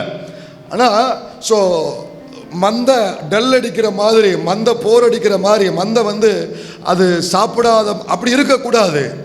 மேய்ப்பன் பார்க்கணும், இந்த இது சாப்பிடுதா, இது புல்ல மேய்தா, இது தண்ணி குடிக்குதா, இது ஒழுங்காக தூங்குதா, இது ஒழுங்காக ரெஸ்ட் எடுக்கா, நல்லா இருக்கா, ஆரோக்கியமாக இருக்கா, இல்லை பிறக்க பார்த்துக்கிட்டு இருக்கா, கொட்டாய் விட்டுக்கிட்டு இருக்கா. அப்போது ஏதோ சம்திங் நம்ம கொடுக்குற போஷாக்கு வந்து சரியாக போய் சேர்ந்தாலும் கவனிக்கணும். ஒரு நேரம் நாங்கள் வசனத்தை பிரசங்கம் பண்ணுற மாதிரி தான் உங்களுக்கு தெரியும். ஆனால் அட் அ டைமில் எல்லா வேலையுமே நடக்கும். உள்ளே இருக்கிற பரிசுத்த ஆவியானவர் அதெல்லாம் என்ன செய்வார்னா கண்ட்ரோல் பண்ணி எல்லாம் ஆப்ரேட் பண்ணுவார். இவ்வளோ பேருக்குள்ளே யார் யார் கேட்குறா, யார் யார் கொட்டாய் விடுறா அப்படின்னு யார் யார் உண்மையிலேயே உள் வாங்குறாங்க, உண்மையிலேயே கேட்கும் பொழுதே யார் யார் பலனடைகிறாங்க, கேட்கும் பொழுது யார் யார் மனசெல்லாம் உடஞ்சி ஒப்பு கொடுக்குறாங்க அப்படின்னு இத்தனையும் அந்த ஒரு நிமிஷத்தில் பிரசங்க கர்த்தருடைய வார்த்தை வந்துக்கிட்டு இருக்கோம். அதே மாதிரி உங்கள் ஆவியை நாங்கள் உள்வாங்கி கொண்டு இருப்போம். ஆவி என்ன செய்வோம், உள் வாங்கிட்டு இருப்போம். அப்போ எனக்கு இன்னும் கர்த்தருக்கு மகிமையாக என்னை தாழ்த்தி நான் சொல்கிறேன், கர்த்தருக்கு இன்னும் பயத்தோடு சொல்கிற ஒரு சாட்சி என்னன்னா, இந்த ரீதியில் எங்கள் நிமித்தம் உங்களில் யாரும் கொட்டாய் விடுறதுக்கு வாய்ப்பு கிடையாது. இந்த பிரசங்கத்தில் நீ கொட்டாய் வர்றன்னா ஒன்று ஐசியூக்கு அடுத்து ஒன்று இருக்கும் பாரு, அதில் தான் ஒன்று அட்மிட் பண்ணணும். அதில் தான் உன்னை கொண்டு போய் அட்மிட் பண்ணணும், வென்டிலேஷன் கொடுக்கணும். சம்திங் உனக்கு ஏதோ பிரச்சனை இருக்கு. சில கேஸ் எப்போதுமே கொஸ்டின் பேப்பரை பார்த்த உடனே முதல்ல விடை வராது, முதல்ல கொட்டாய் தான் வரும், அப்புறம் தான் விடையே வரும். சில ஆட்கள் அப்படி கேஸ் இருக்கு. வாயை தரப்பு எப்போ பாரு கொட்டாய், வாயை பழக்கக்கூடாது. செய்தி கேட்கும்போது அப்படி அட்டென்ஷன் ஆர்மியில் உட்கார மாதிரி உட்காரணும். இப்போ தான் சில சரி பண்ணுறீங்க, நெளிஞ்சிக்கிட்டு வளைஞ்சிக்கிட்டு அக்கடான்னு கடந்துக்கிட்டு. விளைவினத்தில் சில வயசான ஆட்கள் அவங்கள ஒன்றும் சொல்லலை. நான் 60 பற்றி பேசலை, 20 பற்றி பேசிக்கிட்டு இருக்கேன். புரியுதா? அப்படி அப்படி அப்படி அப்படி அப்படி மந்தை நல்லா உள் வாங்குறேன், நல்லா சாப்பிட்றேங்க, நீங்கள் சாப்பிட்றேங்க எனக்கு தெரியணும். அப்படி நல்லா புல் மேய்கிற மாதிரி இருக்கணும். அப்படியே பிறக்க பார்த்துக்கிட்டே எதையா யோசிச்சுக்கிட்டே இருப்பேன். இந்த இப்படியே இருக்குதுலாக இப்படியே இருக்கும். இதெல்லாம் எங்கே தான் கொண்டு போயிச்சாங்க? எதையாச்சும் சொரிஞ்சுக்கிட்டு இருக்கோம், இப்படி இருக்கும். அதை எடுத்தையாவது நம்ம ஒன்று சொல்லுவோம், அது ஒரு படம் வரைஞ்சிக்கிட்டு இருக்கோம். சில டைரிலாம் வாங்கி பாருங்கள். உங்கள் பிரசங்கம் முடிஞ்சு எல்லாட்டையும் டைரியை வாங்கணும்னு வச்சுருக்கேன். இனிமேல் notes of lesson Sunday school teachers வாங்கின மாதிரி உங்கள்கிட்டையும் அப்படியே படத்தை வரைஞ்சிக்கிட்டு வச்சுக்கிட்டு, இதெல்லாம் ஏதோ சம்திங் ராங். உனக்குள்ள ஆவியில் ஏதோ டல்னஸ் இருக்குது, ஏதோ ஒரு சிக்கு உனக்கு வந்திருக்கு, ஒரு வியாதி உனக்குள்ளே வந்திருக்கு. வசனத்தை கேட்கும்போது நாங்கள்லாம் பலப்படும் பொழுது ஆராதனை நேரத்தில் பார்த்தீங்கன்னா அவ்வளவு தீக்காடாக இருக்கும். இங்கே ஒரு பால் சொல்லுவார், தீக்கடா இருக்கு, அந்த மாதிரி தான் தீக்கடா இருக்கும் ஆராதனை. புரியுதா உங்களுக்கு? அப்படி அப்படி அப்படி அப்படி அந்த மந்தையை நாங்கள் என்ன செய்வோம்னா கவனிக்கும். அது இன்னைக்கு நடக்கு. அதே நேரத்தில் இப்போ நீங்கள் யார் உள்வாங்குறீங்க, இப்போ இந்த ட்ரீட்மெண்ட் கொடுத்ததுக்கப்புறம் யார் உங்களை சரி பண்ணிக்கிட்டீங்கிறது எங்களுக்கு தெரியும். பார்க்கறது உங்களை மட்டும்தான் பார்க்குற மாதிரி இருக்கும், மொத்தத்தையும் ஆவியானவர் என்ன செய்வார், கவர் பண்ணுவார் எங்களை.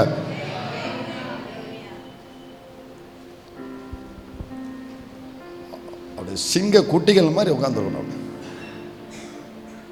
எங்களை பார்த்தா ஏதாவது வியாதி பிடிச்ச மாதிரி தெரியுதா, பலகீனப்பட்ட மாதிரி தெரியுதா?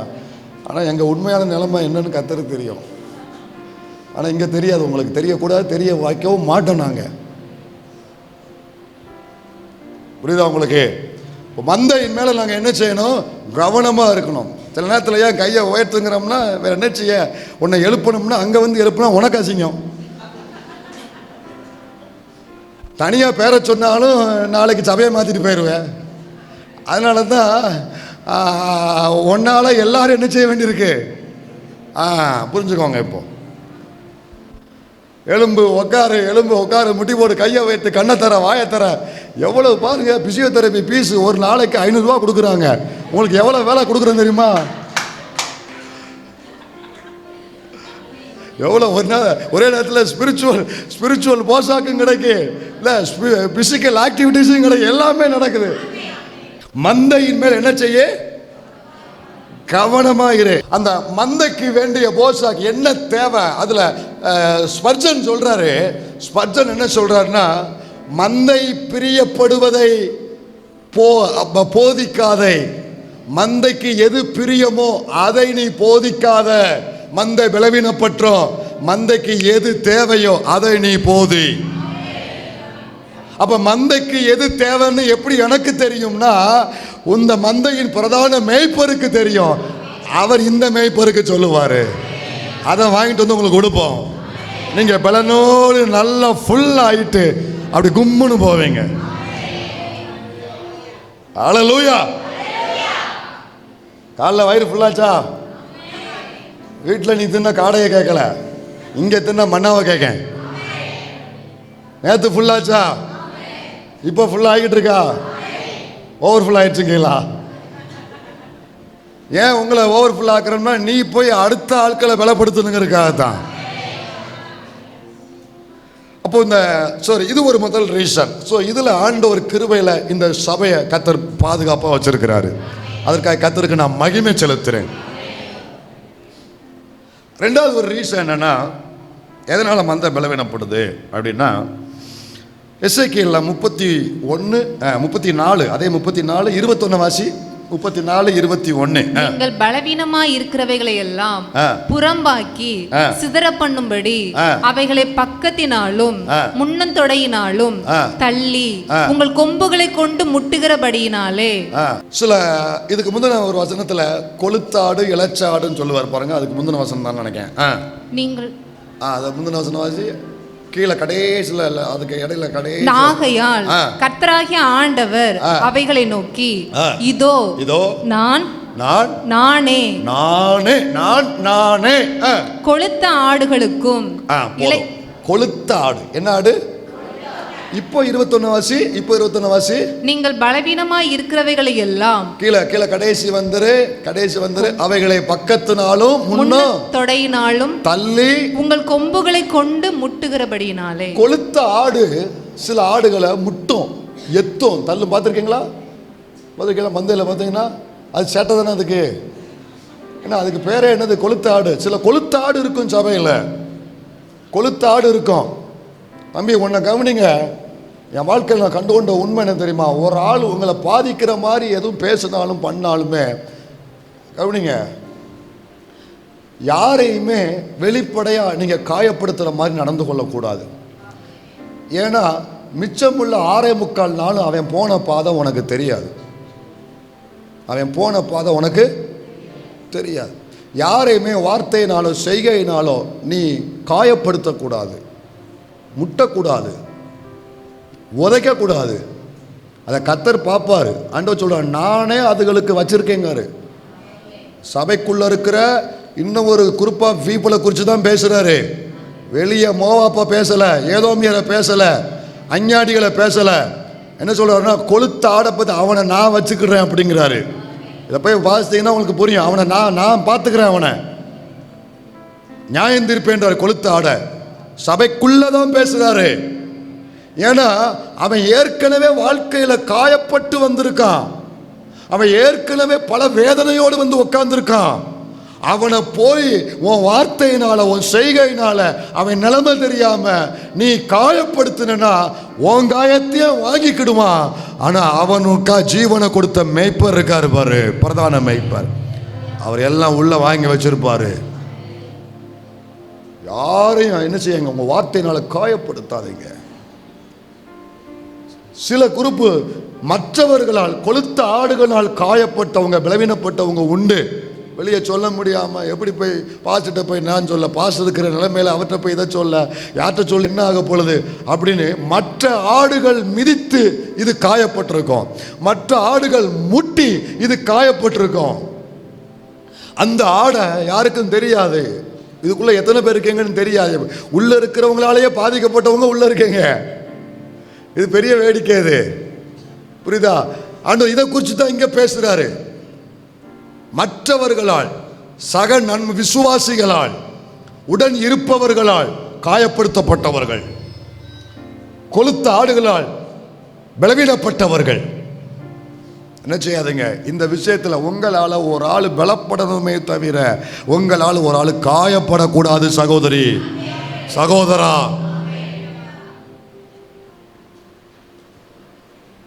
அவன் போற பாதை உனக்கு தெரியாது, அனுபவிச்ச வேதனை உனக்கு தெரியாது.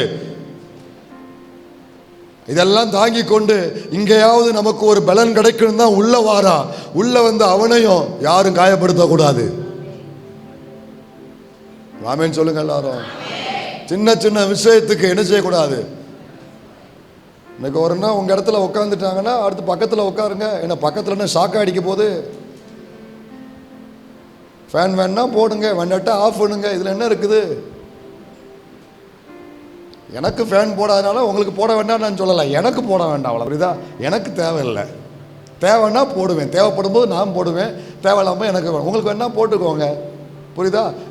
எல்லாருக்குமே ஒரு சுதந்திரம் இருக்குது, ஒரு உரிமை. உலகமே அவனுடைய ரைட்ஸுக்கு முக்கியத்துவம் கொடுக்குது, அவனுடைய சொந்த உரிமை முக்கியத்துவம் கொடுக்குது. இப்போ சபைக்குள்ள நம்ம எவ்வளோ அதிகம் கொடுக்கணும் இதில். புரியுதா? மற்றவர்களை ஒரு சம்பவம் ஞாபகம் வருது. ஒரு ட்ரெயினில் ஒரு கம்பார்ட்மெண்ட்டில் ஒரு ஆள் உட்காந்துருக்காரு. மண்டபங்க ஆள், புரியும் நினைக்கிறேன். சரி, உட்காந்துருக்காரு. அப்போ அங்கே வந்து ஒரு தகப்பன் 2 பிள்ளைகள் ஏறுறாங்க ஒரு ஸ்டேஷனில். அதே கம்பார்ட்மெண்ட்டில் அவருக்கு ஏத்தாப்பில் உட்காந்துருக்காங்க. கொஞ்சம் தூரம் பிரயாணப்பட்டு போய்கிட்டே இருக்கிறாங்க. கொஞ்சம் தூரம் கழிச்சு அந்த பிள்ளைங்க என்ன செய்ய, பச்சை பிள்ளைங்க, சின்ன சின்ன பிள்ளைங்க 2 பேருமே, கொஞ்சம் பிள்ளைங்க விளையாடுறாங்க, அங்கிட்டு இங்கிட்டு ஓடுறாங்க. அப்போ அவர் பக்கத்தில் ஏற்ற ஒரு ஆள் உட்காந்துருக்காருன்னு சொன்னேன் பாருங்க. அவர் உட்காந்துருக்கிற சீட்டு பக்கத்தில் மேலே ஏறுது, குதிக்குது, விளையாடுது. அவர் மேலே கைப்படுது, கால் படுது. அப்படியே பார்த்துக்கிட்டே இருந்தார். கொஞ்ச நேரம் கழிச்சு டக்குன்னு இந்த பிள்ளைகள் அடிச்சிட்டாங்க. பச்சை பிள்ளைகளை கடிஞ்சு கொண்டார், பலமாக கடிஞ்சு கையை ஓங்குறாரு, அரட்டுறாரு, மிதட்டுறாரு பச்சை பிள்ளைங்கள. அந்த பிள்ளைங்க அப்படியே மிரண்டு கண்ணில் கண்ணீர் பூங்க அப்படியே வந்து அப்பா பக்கத்தில் உட்காந்துருச்சு. உட்காந்துட்டு உடனே அவங்க அப்பா சொல்கிறாரு, என்ன சார் பார்த்துட்டே இருக்கிறீங்க, பிள்ளைங்க கண்டிக்க மாட்டீங்களா அப்படின்னு ஒரு பேசுகிறாரு. அந்த பிள்ளைங்க கண்ணீர் அப்படியே கண்ணில் பொங்கி கண்ணீர் இருக்குது. அப்பா மண்ணில் உட்காந்துருச்சு. உடனே அவர் சொல்கிறாரு, இல்லை சார் இப்போ தான் அவங்க அம்மா அடக்கம் பண்ணிட்டு வாரேன் அப்படின்னாரு. அந்த மனுஷனுக்கு அப்படியே இருதயம் உடஞ்சி போச்சு. ஏத்தாப்புல உள்ளவனுக்கு, சார் நம்ம தப்பு பண்ணிட்டோம் அப்படின்னு, நம்ம தப்பு பண்ணிட்டோம். இப்படி தான் தேவ பிள்ளையே ஒவ்வொருத்தரும் ஒவ்வொரு பாதையில் போகிறாங்க. எல்லாரும் சொல்லிக்கிட்டு இருக்க மாட்டாங்க ஒன்றை மாதிரி, எல்லாரும் ஒன்றை மாதிரி ஊதிக்கிட்டு இருக்க மாட்டாங்க. வெளியே எல்லாரும் தெரியணும்னு நினைக்க மாட்டாங்க. எல்லாருமே சிலர் வெளியே தெரிய நினைக்க, சிலர் வெளியே தெரிய நினைக்க மாட்டாங்க. ஆனால் அவங்க போகிற பாதை உண்மை, அவங்க அனுபவிக்கிற வேதனை உண்மை, கர்த்தர் அறிவார். அப்படி எல்லாருமே ஏதோ ஒரு வழியில் இருக்கிறாங்க அப்படிங்கிறத புரிஞ்சுட்டு முடிஞ்சால் வழியை போக்குறதுக்கு நீ ட்ரை பண்ணு. இல்லாவட்டா சைலண்டாவது இரு. உன்னால் கூடுதல் வழியை யாரும் அனுபவிக்கக்கூடாது. இந்த தீர்மானத்தை இப்போ வந்து நீங்கள் எடுக்கணும். என் லைஃப்பில் இதுக்கு முன்னால் யார் எடுத்தா நான் தவறு செஞ்சாலும் என்னை மன்னிங்க. இனிமே என் லைஃப்பில் யாரையும் நான் காயப்படுத்தக்கூடாது. என் ஃபேமிலிலையும் சரி, என்னுடைய நண்பர்கள் சர்க்கிள்லையும் சரி, என்னுடைய வேலை செய்கிற இடத்துலையும், படிக்கிற இடத்துல, என்னுடைய குறிப்பாக என் சபையிலையும் சரி, இந்த காரியத்தில் எனக்கு ஒரு கிருபை தாங்க ஆண்டவரே. கண்ணை மூடி ஒரு சின்ன ஜெபம் பண்ணுவோமா? என்னால் யாரும் காயப்படக்கூடாது, மற்றவர்களை நான் முட்டக்கூடாது, தள்ளக்கூடாது, வார்த்தையினால் காயப்படுத்தக்கூடாது, மற்றவர்களை காயப்படுத்தக்கூடாது. ஒவ்வொருவரும் பயங்கரமான பாதையில் போய் கொண்டிருக்கிறாங்க. ஆண்டவரே, இந்த விஷயத்தில் என்னை பாதுகாப்பீராக. என் வாயின் வார்த்தையினால், என் செய்கையினால் யாராவது காயப்பட்டிருந்தா, யாராவது பலவீனப்பட்டிருந்தா, மந்தைக்குள்ளே யாராவது வேதனைப்பட்டிருந்தா என்னை மன்னிக்கணும்ப்பா. நீங்கள் எனக்கு இனிமேல் இந்த விஷயத்தில் ஞானத்தை தாங்க, விவேகத்தை தாங்க, புத்தியை தாங்க. நான் இனிமேல் இதை கவனமுள்ளவனாக இருக்க கிருபை தாங்க ஆண்டவரே. ஹல்லேலூயா. மற்றவர்களோட ஆண்டவரே பாரத்தை சுமக்கத்தக்க அளவில் ஆண்டவரே நீர் எனக்கு கிருபை தாங்கப்பா. மற்றவர்களுடைய துயரத்தில் பங்கெடுக்க அழுகிறவுடனே கூட அழுங்கள் என்று சொன்னது போல மற்றவர்களோடு கூட நானும் சேர்ந்து அவங்க பாரத்தை முடிஞ்சா சுமக்கணும். அல்லது என்னால் யாரும் காயப்படக்கூடாது, என்னால் யாரும் வேதனைப்படக்கூடாது, நான் முட்டி மற்றவர்கள் காயப்படக்கூடாது. இந்த விஷயத்தில் இந்த ராத்திரியில் ஆண்டவரே உண்மையான இருதயத்தில் யாரெல்லாம் ஒரு தீர்மானம் எடுக்கிறார்களோ அவர்களை கர்த்தர் ஆசீர்வதிப்பீராக. கர்த்தர் அவர்களை ஆசீர்வதிப்பீராக. ஒரு மன மாற்றம் உள்ள வரட்டும். சபைக்குள்ள இந்த விஷயத்தில் ஒரு மாற்றம் வர வேண்டும் என்று ஒரு வைராக்கியத்தோடு நாங்கள் ஜெபிக்கிறோம். இனி வருகை மட்டும் இப்படிப்பட்ட காரியம் சபைக்குள்ள நாங்கள் கேள்விப்படவே கூடாது. இப்படிப்பட்ட பிரச்சனை சபைக்குள் வரக்கூடாது. எங்கள் நிமித்தம் பிறர் யாரும் காயப்படாதபடி எங்கள் வாயின் வார்த்தை பிறர் காயங்களை ஆற்றத்தக்க அளவில், பிறருடைய வேதனைகளை மாற்றத்தக்க அளவில் நாங்கள் அவர்கள் பாரத்தை சுமக்கிறவர்களாக எங்களை மாற்றும் ஐயா. எனக்கும் எங்களுக்கும் நீர் கிருபை தாரும் ஐயா. ஹல்லேலூயா.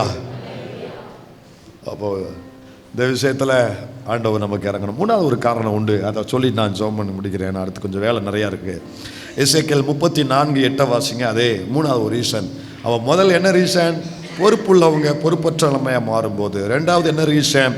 கொளுத்த ஆடு உதைக்கும் பொழுது அது காயப்படுது. மூணாவது ஒரு ரீசன் 34:8 வாசிங்களேன். கர்த்தராகிய ஆண்டவராய் இருக்கிற நான் என் ஜீவனை கொண்டு சொல்லுகிறேன், மேய்ப்பன் இல்லாததினால் என் ஆடுகளை சூறையாக்கி என் ஆடுகள் காட்டு மிருகங்களுக்கெல்லாம் இரையாய் போயின.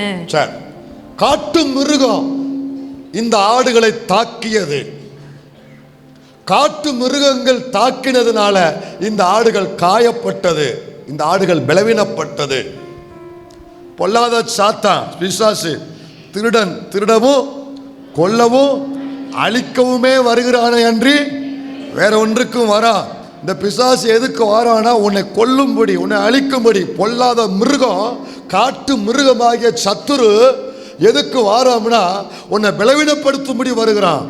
சபையில் சில பிள்ளைங்க உண்டு, காட்டு மிருகங்களால் காயப்பட்ட பிள்ளைங்க, காட்டு மிருகத்தினால தாக்கப்பட்ட பிள்ளைங்க.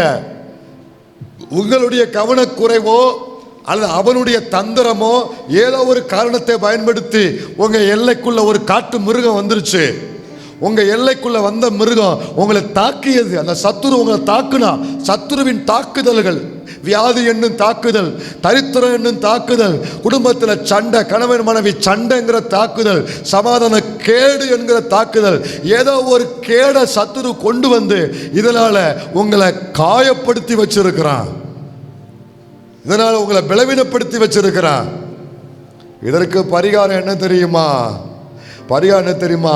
அந்த சிங்கம் வந்து என்னை கவ்வி கொண்டு போகும் பொழுது நல்ல மேய்ப்பன் தன் ஆடுகளுக்காக ஜீவனை கொடுக்கிறார் என்று சொன்னது போல என்னுடைய நல்ல மேய்ப்பன் எனக்காக ஜீவனை கொடுத்து அந்த ஆட்டின் வாயிலிருந்து என்னை கொண்டு வந்தார் வெளியில.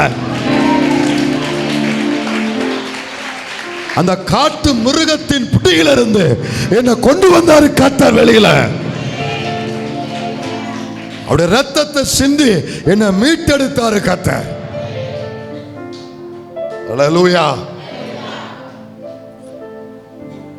என்னை மீட்டெடுத்தாரியா, என்னை மீட்டெடுத்தாரு, என்னை மீட்டெடுத்தாரு. எல்லாருமே இந்த இடத்துல காயப்பட்டோம். சபைக்குள்ள இருக்கிற நானும் நீங்க எல்லாருமே இந்த பாயிண்ட்ல நம்ம பாதிக்கப்பட்டோம். காட்டு மிருகங்களை நம்ம எல்லாருமே ஒரு காலத்துல தாக்கப்பட்டோம். அவன் கவ்வி வாயில வச்சிருந்தான். ஆனால் என்னுடைய நல்ல மேய்ப்பர் எனக்காக ஜீவனை கொடுத்து இரத்தம் சிந்தி துரைத்தனங்களையும் அதிகாரங்களையும் உரிந்து கொண்டு வெளியரங்கமான கோலமாக்கி சிலுவையின் மேல் அவனை அறைந்து, அல்லேலூயா, வெளியரங்கமான கோலமாக்கி சிலுவையின் மேல் அவனை ஜெயித்தார். அவன் வாயிலிருந்து என்ன பறித்தார், மீட்டார். பறித்தார் கூட மீட்டார், பத்திரமா வச்சிருக்கிறாரு. இனி என்ன அவன் தொடவே முடியாது.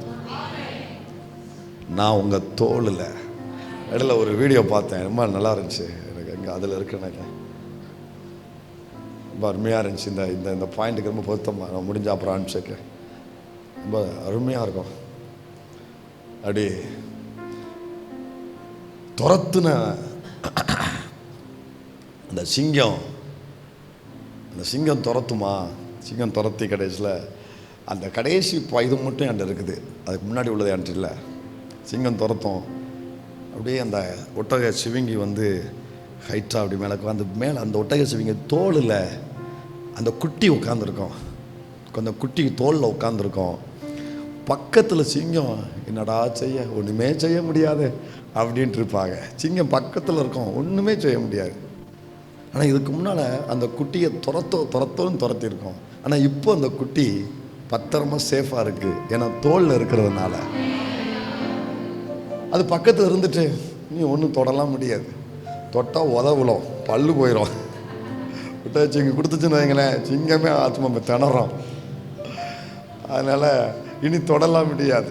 சொல்லுங்க, நான் உங்கள் தோல் இல்லை, நான் உங்கள் தோல் இல்லை. அன்னைக்கு இருளில் இருந்தேன், அவன் தாக்குனான்.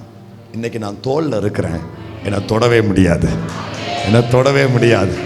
நீங்களும் உங்கள் பிள்ளைகளும் உங்கள் குடும்பமும் இந்த சபையும் அவருடைய தோளில் இருக்கிறீங்க. ஆனா ஒன்று மட்டும் தெரியும், நான் உங்க தோளில.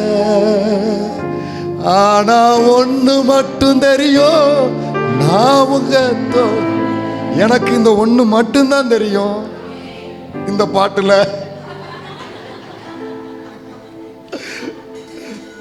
இது ஒன்று மட்டும் போதும். சொல்லுங்க, நான் உங்க தோல்ல இருக்கிறேன்பா. ஆனா ஒன்று மட்டும் தெரியும், நான் உங்க தோளில. ஆனா ஒன்று மட்டும் தெரியும், நான் உங்க தோளில. ஒரு 5 முறை. ஆனா ஒன்று மட்டும் தெரியும், நான் உங்க தோளில. ஆனா ஒன்று மட்டும் தெரியும்.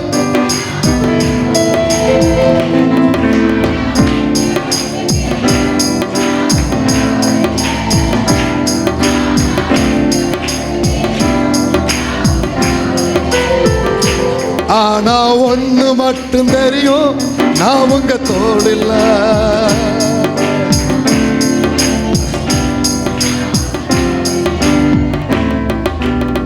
ஹல்லேலூயா.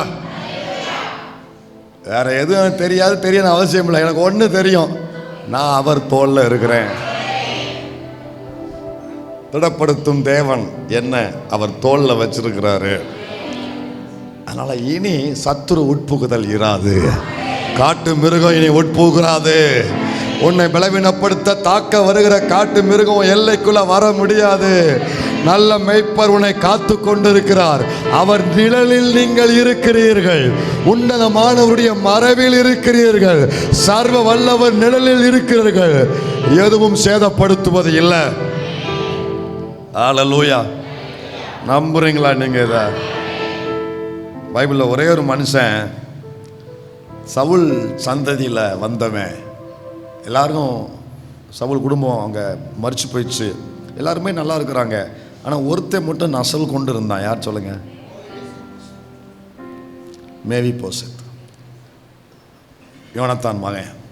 நசல் கொண்டவன், பலவீனப்பட்டவன், நடக்க முடியாது, விரும்புகிற சாப்பாடை சாப்பிட முடியாது, எங்கேயும் போக முடியாது, ஒரு இடத்துல இன்னொரு ஆள் உதவி இல்லாமல் போக முடியாது. நசல் கொண்டவன். இந்த நசல் கொண்டவன் வாழ்க்கையில் ஒரு அற்புதமான காரியம் நடந்துச்சு. ராஜா அவனை வரவழைச்சாரு. எந்த ராஜா? தாவீது ராஜா. அவனை வரவழைச்சு அவனுக்கு ஒரு ஆசீர்வாதத்தை கொடுப்பாரு. நீ என் கூட இருப்பா, இனிமே என் கூட இரு, என் மேஜையில் சாப்பிடு, இங்கேயே இரு, உனக்கு வேண்டிய சாப்பாடு கொடுக்க சொல்கிறேன், உனக்கு வேண்டிய பாதுகாப்பு பராமரிப்பு எல்லாமே நான் கொடுக்குறேன் அப்படின்னு சொல்லி அவனுக்கு நித்தமும் தாவீதின் மேஜை அவன் கூட சேர்ந்து உட்காந்து சாப்பிடக்கூடிய ஒரு பாக்கியத்தை கொடுப்பாரா? அவன் சொல்லுவான் 2 சாமுவேல் 9ஆம் அதிகாரத்தில் 8ஆம் வசனத்தில் அவன் சொல்லுவான், 2 சாமுவேல் 9:8 அவன் சொல்லுவான், அப்பொழுது அவன் வணங்கி செத்த நாயை போல் இருக்கிற எண்ணெய், செத்த நாயை போல இருக்கிற நசல் கொண்ட எண்ணெய் நீர் நோக்கி பார்க்கிறதற்கு உமது அடியான் எம்மாத்திரம் என்றான். நசல் கொண்டவன், செதஞ்சு போனவன், சின்ன பின்னாம ஆக்கப்பட்டவன். ஆனா அவன் மேல தாவீது கரிசனம் கொண்டு அவனை வர சொல்லி அவனை கூப்பிட்டு அவனை விசாரிச்சு, அதுக்கு முந்தின வசனங்கள் அவன் சொல்லுவான், அதை சொல்லு, அதை வாசி. அதுக்கு முந்தின வசனங்கள் அவன் என் பந்தியில் நீ சாப்பிட்டு, அதை வாசி. சவுலின் குமாரனாகிய யோனத்தானின் மகன் மேவிபோசேத் தாவீதினிடத்தில் வந்தபோது முகங்குப்புற விழுந்து வணங்கினான். அவன் அப்படியே பொத்துன்னு விழுந்துட்டான். ஏன்னா அவனை விசாரிக்கவே ஆள் இல்லாத பட்சத்துல தேடி தேடி அவன் சந்தையில் எல்லாவனையும் கொண்டுகிட்டு இருந்தான். இவனை தேடி நன்மை செய்ய வரவழைத்தான் தாவீது. கூப்பிட்டு அவனை விசாரிச்ச உடனே காலில் விழுந்துட்டான். அப்பொழுது தாவீது மேவிபோசேத்தே என்றான். அவன் இதோ அடியேன் என்றான். தாவீது அவனை பார்த்து, நீ பயப்படாதே, உன் தகப்பனாகிய யோனத்தான் நிமித்தம் நான் நிச்சயமாய் உனக்கு தயை செய்து உன் தகப்பனாகிய சவுலின் நிலங்களை எல்லாம் உனக்கு திரும்ப கொடுப்பேன். நீ என் பந்தியில் நித்தம் அப்பம் புசிப்பாய் என்றான். திடப்படுத்தும் தேவன், நசல் கொண்டதை திடப்படுத்துகிறவர். நசல் கொண்ட மேவிபோசேத்தை இந்த தாவீது திடப்படுத்தினாரு. நீ பயப்படாதப்பா, உனக்கு நான் தயை செய்வேன், நிலங்கள் எல்லாம் திரும்ப உனக்கு கொடுப்பேன், உனக்குரிய ப்ராப்பர்ட்டி உனக்கு வந்துடும். அது போக எக்ஸ்ட்ரா ஒரு பிளஸ்ஸிங் என்னன்னா, என் பந்தியில் நீ என் கூட உட்காந்து சாப்பிடு. இதை கேட்ட உடனே காலில்லாத நடக்க முடியாதவன் அப்படியே ஒரு பறந்தடிச்சு சிறகடிச்சு பறந்த மாதிரி இருக்கும் இல்லையா, அவனுக்கு ஒரு பெரிய பலன் வந்த மாதிரி இதை கேட்ட உடனே திடப்படுத்தினார் தாவீது. நசல் கொண்டவனை தேடி போய் திடப்படுத்தினார். நான் எப்படி பார்க்குறேன்னா, ஒரு தாவீதே நசல் கொண்டவனை திடப்படுத்தியிருப்பார்னா, தாவீதின் தேவன் தம் சொந்த ஜனத்தை தேடி வந்து இந்த ராத்திரி நேரத்தில் திடப்படுத்துகிறாரு. உன் தலையை எண்ணெயால் அபிஷேகம் பண்ணி உனக்கு ஒரு பந்தியை கொடுத்து கிருபையை கொடுத்து உன்னை தூக்கி விட்டு மரண பள்ளத்தாக்கிலிருந்து, படுங்குழியிலிருந்து, அழுகையின் பள்ளத்தாக்கிலிருந்து, கால் ஒடிந்த நிலைமை, வாழ்க்கை சிடைஞ்சு போன நிலைமை, உன்னை திடப்படுத்துகிறாரு தாவீதின் தேவன். ராத்திரியில கர்த்தர் நம்மை திடப்படுத்துகிறாரு. யாரெல்லாம் வாழ்க்கையில் இந்த மேவிபோசேத்தை போலவே பலவீனப்பட்டு இருக்கிறீங்களோ, காயப்பட்டு இருக்கிறீங்களோ, வாழ்க்கையில் எந்த ஆதாரமும் இல்லாமல் இருக்கிறீங்களோ, வாழ்க்கையில் எதிர்காலத்துக்குரிய நம்பிக்கை இல்லாமல் நசல் கொண்டு போய் யாரெல்லாம் இருக்கிறீங்களோ, தாவீதின் தேவன், நம்முடைய தேவன் இந்த ராத்திரியில் உங்களை தேடி வந்து திடப்படுத்துகிறாரு. எத்தனை பேர் பலப்படுறீங்க? எத்தனை பேர் விசுவாசிக்கிறீங்க? அல்லேலூயா. இந்த தேவன் நமக்கு இப்படிப்பட்ட ஊழியத்தை செய்வதனால தான் நடக்க முடியாமல் இருக்கிற நான் இன்னைக்கு நடக்கிறேன். என் வாழ்க்கையில் நடந்த சம்பவங்களை பார்க்கும்போது நடக்கவே என்னால் முடியாது. என் வாழ்க்கையில் நடந்த சம்பவங்களை பார்க்கும்போது என்னால் நடக்கவே முடியாது. ஆனால் நடக்க முடியாத நான் நடந்து கொண்டிருக்கிறேன்னா, இந்த மேவிபோசேத்தை தாவீதின் தேவன் தேடி வந்தார். இந்த நசல் கொண்டவனை என் தேவன் தேடி வந்து என்னை திடப்படுத்தினபடியினால், செத்த நாயை போல இருக்கிறேன், என்ன நீங்கள் தேடி வந்தீங்களே. அப்படித்தான் நம்ம லைஃப், இதுதான் நம்ம எல்லாருடைய லைஃப். ஆண்டவருக்கு நன்றி சொல்லுவோமா? முழங்கால் படிட்டு நம்ம தேடி வந்து திடப்படுத்தின நல் தேவன். என் லைஃப்பை எனக்கே பயமாக இருந்துச்சு கொஞ்சம் நாளுக்கு முன்னால். எப்படி நம்ம வாழ்ந்துருவோமா அப்படின்னு நிறைய பேருக்கு இந்த அனுபவம் இருந்துச்சு. எப்படி நான் வாழ போகிறேன், சப்போர்ட்டுக்குன்னு சொல்லி அப்பாவும் இல்லை தாத்தாவும் இல்லை. யாருக்கு? இந்த மேவிபோசேத்துக்கு. அவனுக்கு இருந்த ஆதரவு யாருமே இல்லை. தனியாக அனாதை பயலாக ஊருக்கு வெளியில் ஓரத்தில் கிடக்கான். ஊருக்கு வெளியில் ஓரமாக அனாதையாக கிடக்கான். அவன் நினச்சே பார்த்துருக்க மாட்டான் இப்படி ஒரு காலிங் எனக்கு வருமானு. அதுவும் ராஜாட்டேருந்து ஒரு அழைப்பு எனக்கு வருமானு அது அதை நினச்சே பார்க்க முடியாத ஒன்று, நினச்சி பார்க்க முடியாத ஒரு அழைப்பு வந்துச்சு. அன்னைக்கு அவன் நசல் கொண்டவன் திடப்படுத்தப்பட்டான். இந்த ராத்திரி நேரத்தில் ஆதரிக்க ஆள் இல்லாமல், உறுதுணைக்கு எந்த உதவியும் இல்லாமல், நசல் கொண்ட நிலைமையில் எதிர்காலமே இருளடைஞ்சு போய் இருப்பீங்கன்னா, நீங்களும் அந்த மேவி போசேத்த மாதிரி தான் இன்றைக்கி இருக்கிறீங்க. ஆனால் உங்களுக்கு இந்த தேவன் இருக்கிறாருங்கிறத நீங்கள் மறந்துடாதீங்க. உங்களை திடப்படுத்துகிற தேவன் இருக்கிறாங்க, நீங்கள் மறந்துடாதீங்க. உங்களை திடப்படுத்தி கொண்டு இருக்கிறாரு. நன்றி சொல்லுங்கள், வாய் திறந்து எல்லாரும் நன்றி சொல்லுங்க. ஹல்லேலூயா, ஸ்தோத்திரம் ஆண்டவரே. ஜெபம் பண்ணுங்க, நன்றி சொல்லி ஜெபம் பண்ணுங்க. ஹாலாதானா ஷேகோ லகாதா ரபோகா. ஸ்தோத்திரம்பா, ஸ்தோத்திரம்பா, ஸ்தோத்திரம்பா, ஸ்தோத்திரம்பா, ஸ்தோத்திரம்பா. என்னை திடப்படுத்துகிறவரே, என்னை திடப்படுத்துகிறவரே. செத்த நாயை போல இருந்தேன், ஆதரிக்க ஆள் இல்லாமல் இருந்தேன், விசாரிக்க ஒருவரும் இல்லாமல் இருந்தேன், ஊருக்கு வெளியே இருந்தேன், எதிர்காலமே கேள்விக்குறியோடு இருந்தேன். எப்படி நான் இனி வாழ போறேங்கிற பெரிய கேள்வி எனக்கு இருந்துச்சு. ராஜா, தாவீதின் தேவன் என்னை தேடி வந்தீரு. அன்னைக்கு மேவி போசேத்துக்கு ஒரு தாவீதுன்னா, இந்த மேவி போசேத்துக்கு தாவீதின் தேவனே வந்தாரு. என்னை திடப்படுத்தின விதம் சொல்லி முடியாதது. ஹல்லேலூயா, ஸ்தோத்திரம்பா. நன்றி சொல்லுங்க எல்லாரும், நன்றி சொல்லி கர்த்தரை ஸ்தோத்திரம் பண்ணுங்க. ரகத்தானா ஷேகோ ஹல்மதானா ரகதுனா ஷேகாலாது நமகா. நன்றி அப்பா, ஸ்தோத்திரம்பா, ஸ்தோத்திரம்பா, ஸ்தோத்திரம்பா, ஸ்தோத்திரம்பா. ஹல்லேலூயா. என் அரணும் என் கோட்டை உயர்ந்த அடைக்கலம் நீரே. என் அரணும் என் கோட்டை உயர்ந்த அடைக்கலம், நிர்மூலமாகாமலே இதுவரை காத்தீரையா. பலவீன நேரங்களில்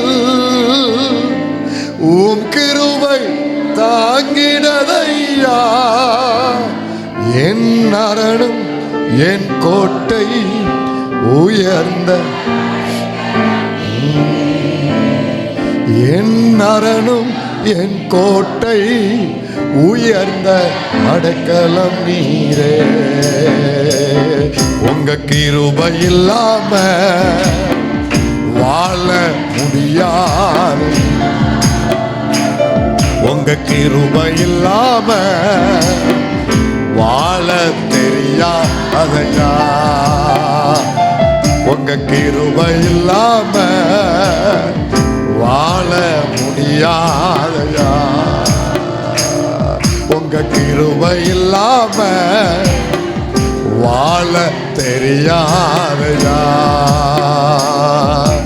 முடியாதப்பா, வாழ தெரியா, என்னால் முடியாதப்பா. உங்க கிருபை இல்லாம வாழ முடியா. உங்க கிருபை இல்லாம வாழ,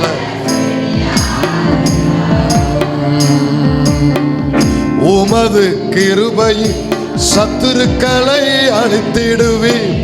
ஆத்துமாவை சஞ்சலப்படு யாவரையும் சங்கரிப்பி.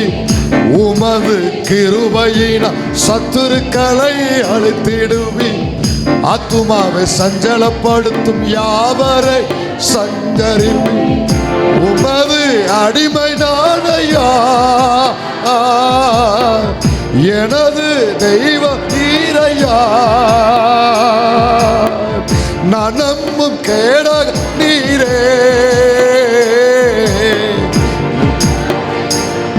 நீரே என் கோட்டை என் துருகம். நான் நம்பும் கேடகம் நீரே, என் கோட்டை என் துருகம். நான் நம்பும் கேடகம் நீரே. உங்க உங்க கிருபை இல்லாம வாழ முடியாது. உங்க கிருபை இல்லாம வாழ தெரியாதையா. முடியாதப்பா வாழ தெரியா, முடியாதப்பா என்னால் முடியாதப்பா வாழ தெரியா. ஜீசஸ் என்னால் முடியாதப்பா.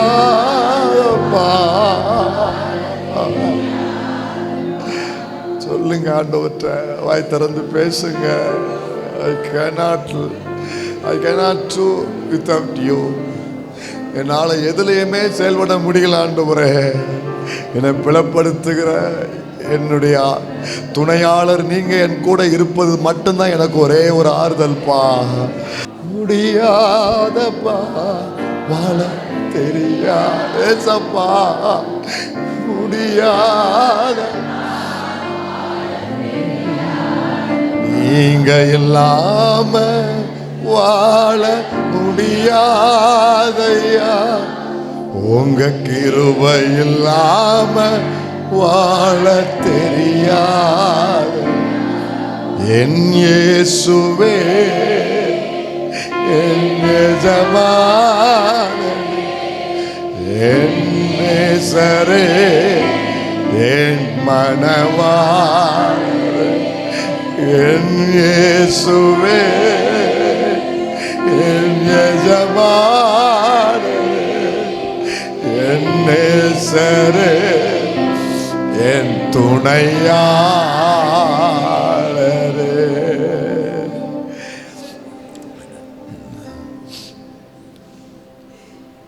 இதுவரை நீங்க எங்களை திடப்படுத்தி எங்கள் வாழ்க்கையை நீங்க தூக்கி விட்டு இந்த இடத்துல நீங்க கொண்டு வந்து நிறுத்தின தயவுக்காக ஸ்தோத்திரப்பா, கோடி ஸ்தோத்திரம்.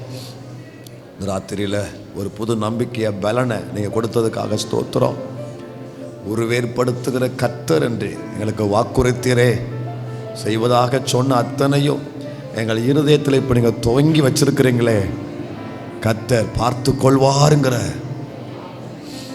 அந்த துவக்கத்துக்காக ஸ்தோத்திரம். இந்த வசனங்களில் எந்த பகுதி மூலம் யார் யாரோடு இடைப்பட்டீங்களோ அந்த இடைப்படுதல், அந்த வெளிச்சம், அந்த பலன் அவங்க வாழ்க்கையில் எப்பொழுதும் குறையாமல் இருக்க கிருபைதார். எங்களை தாழ்த்துகிறோம், நீர் மாத்திரம் மகிமைப்படும். இயேசு கிறிஸ்துவின் நாமத்தில் ஜெபிக்கிறோம் எங்கள் நல்ல பிதாவே.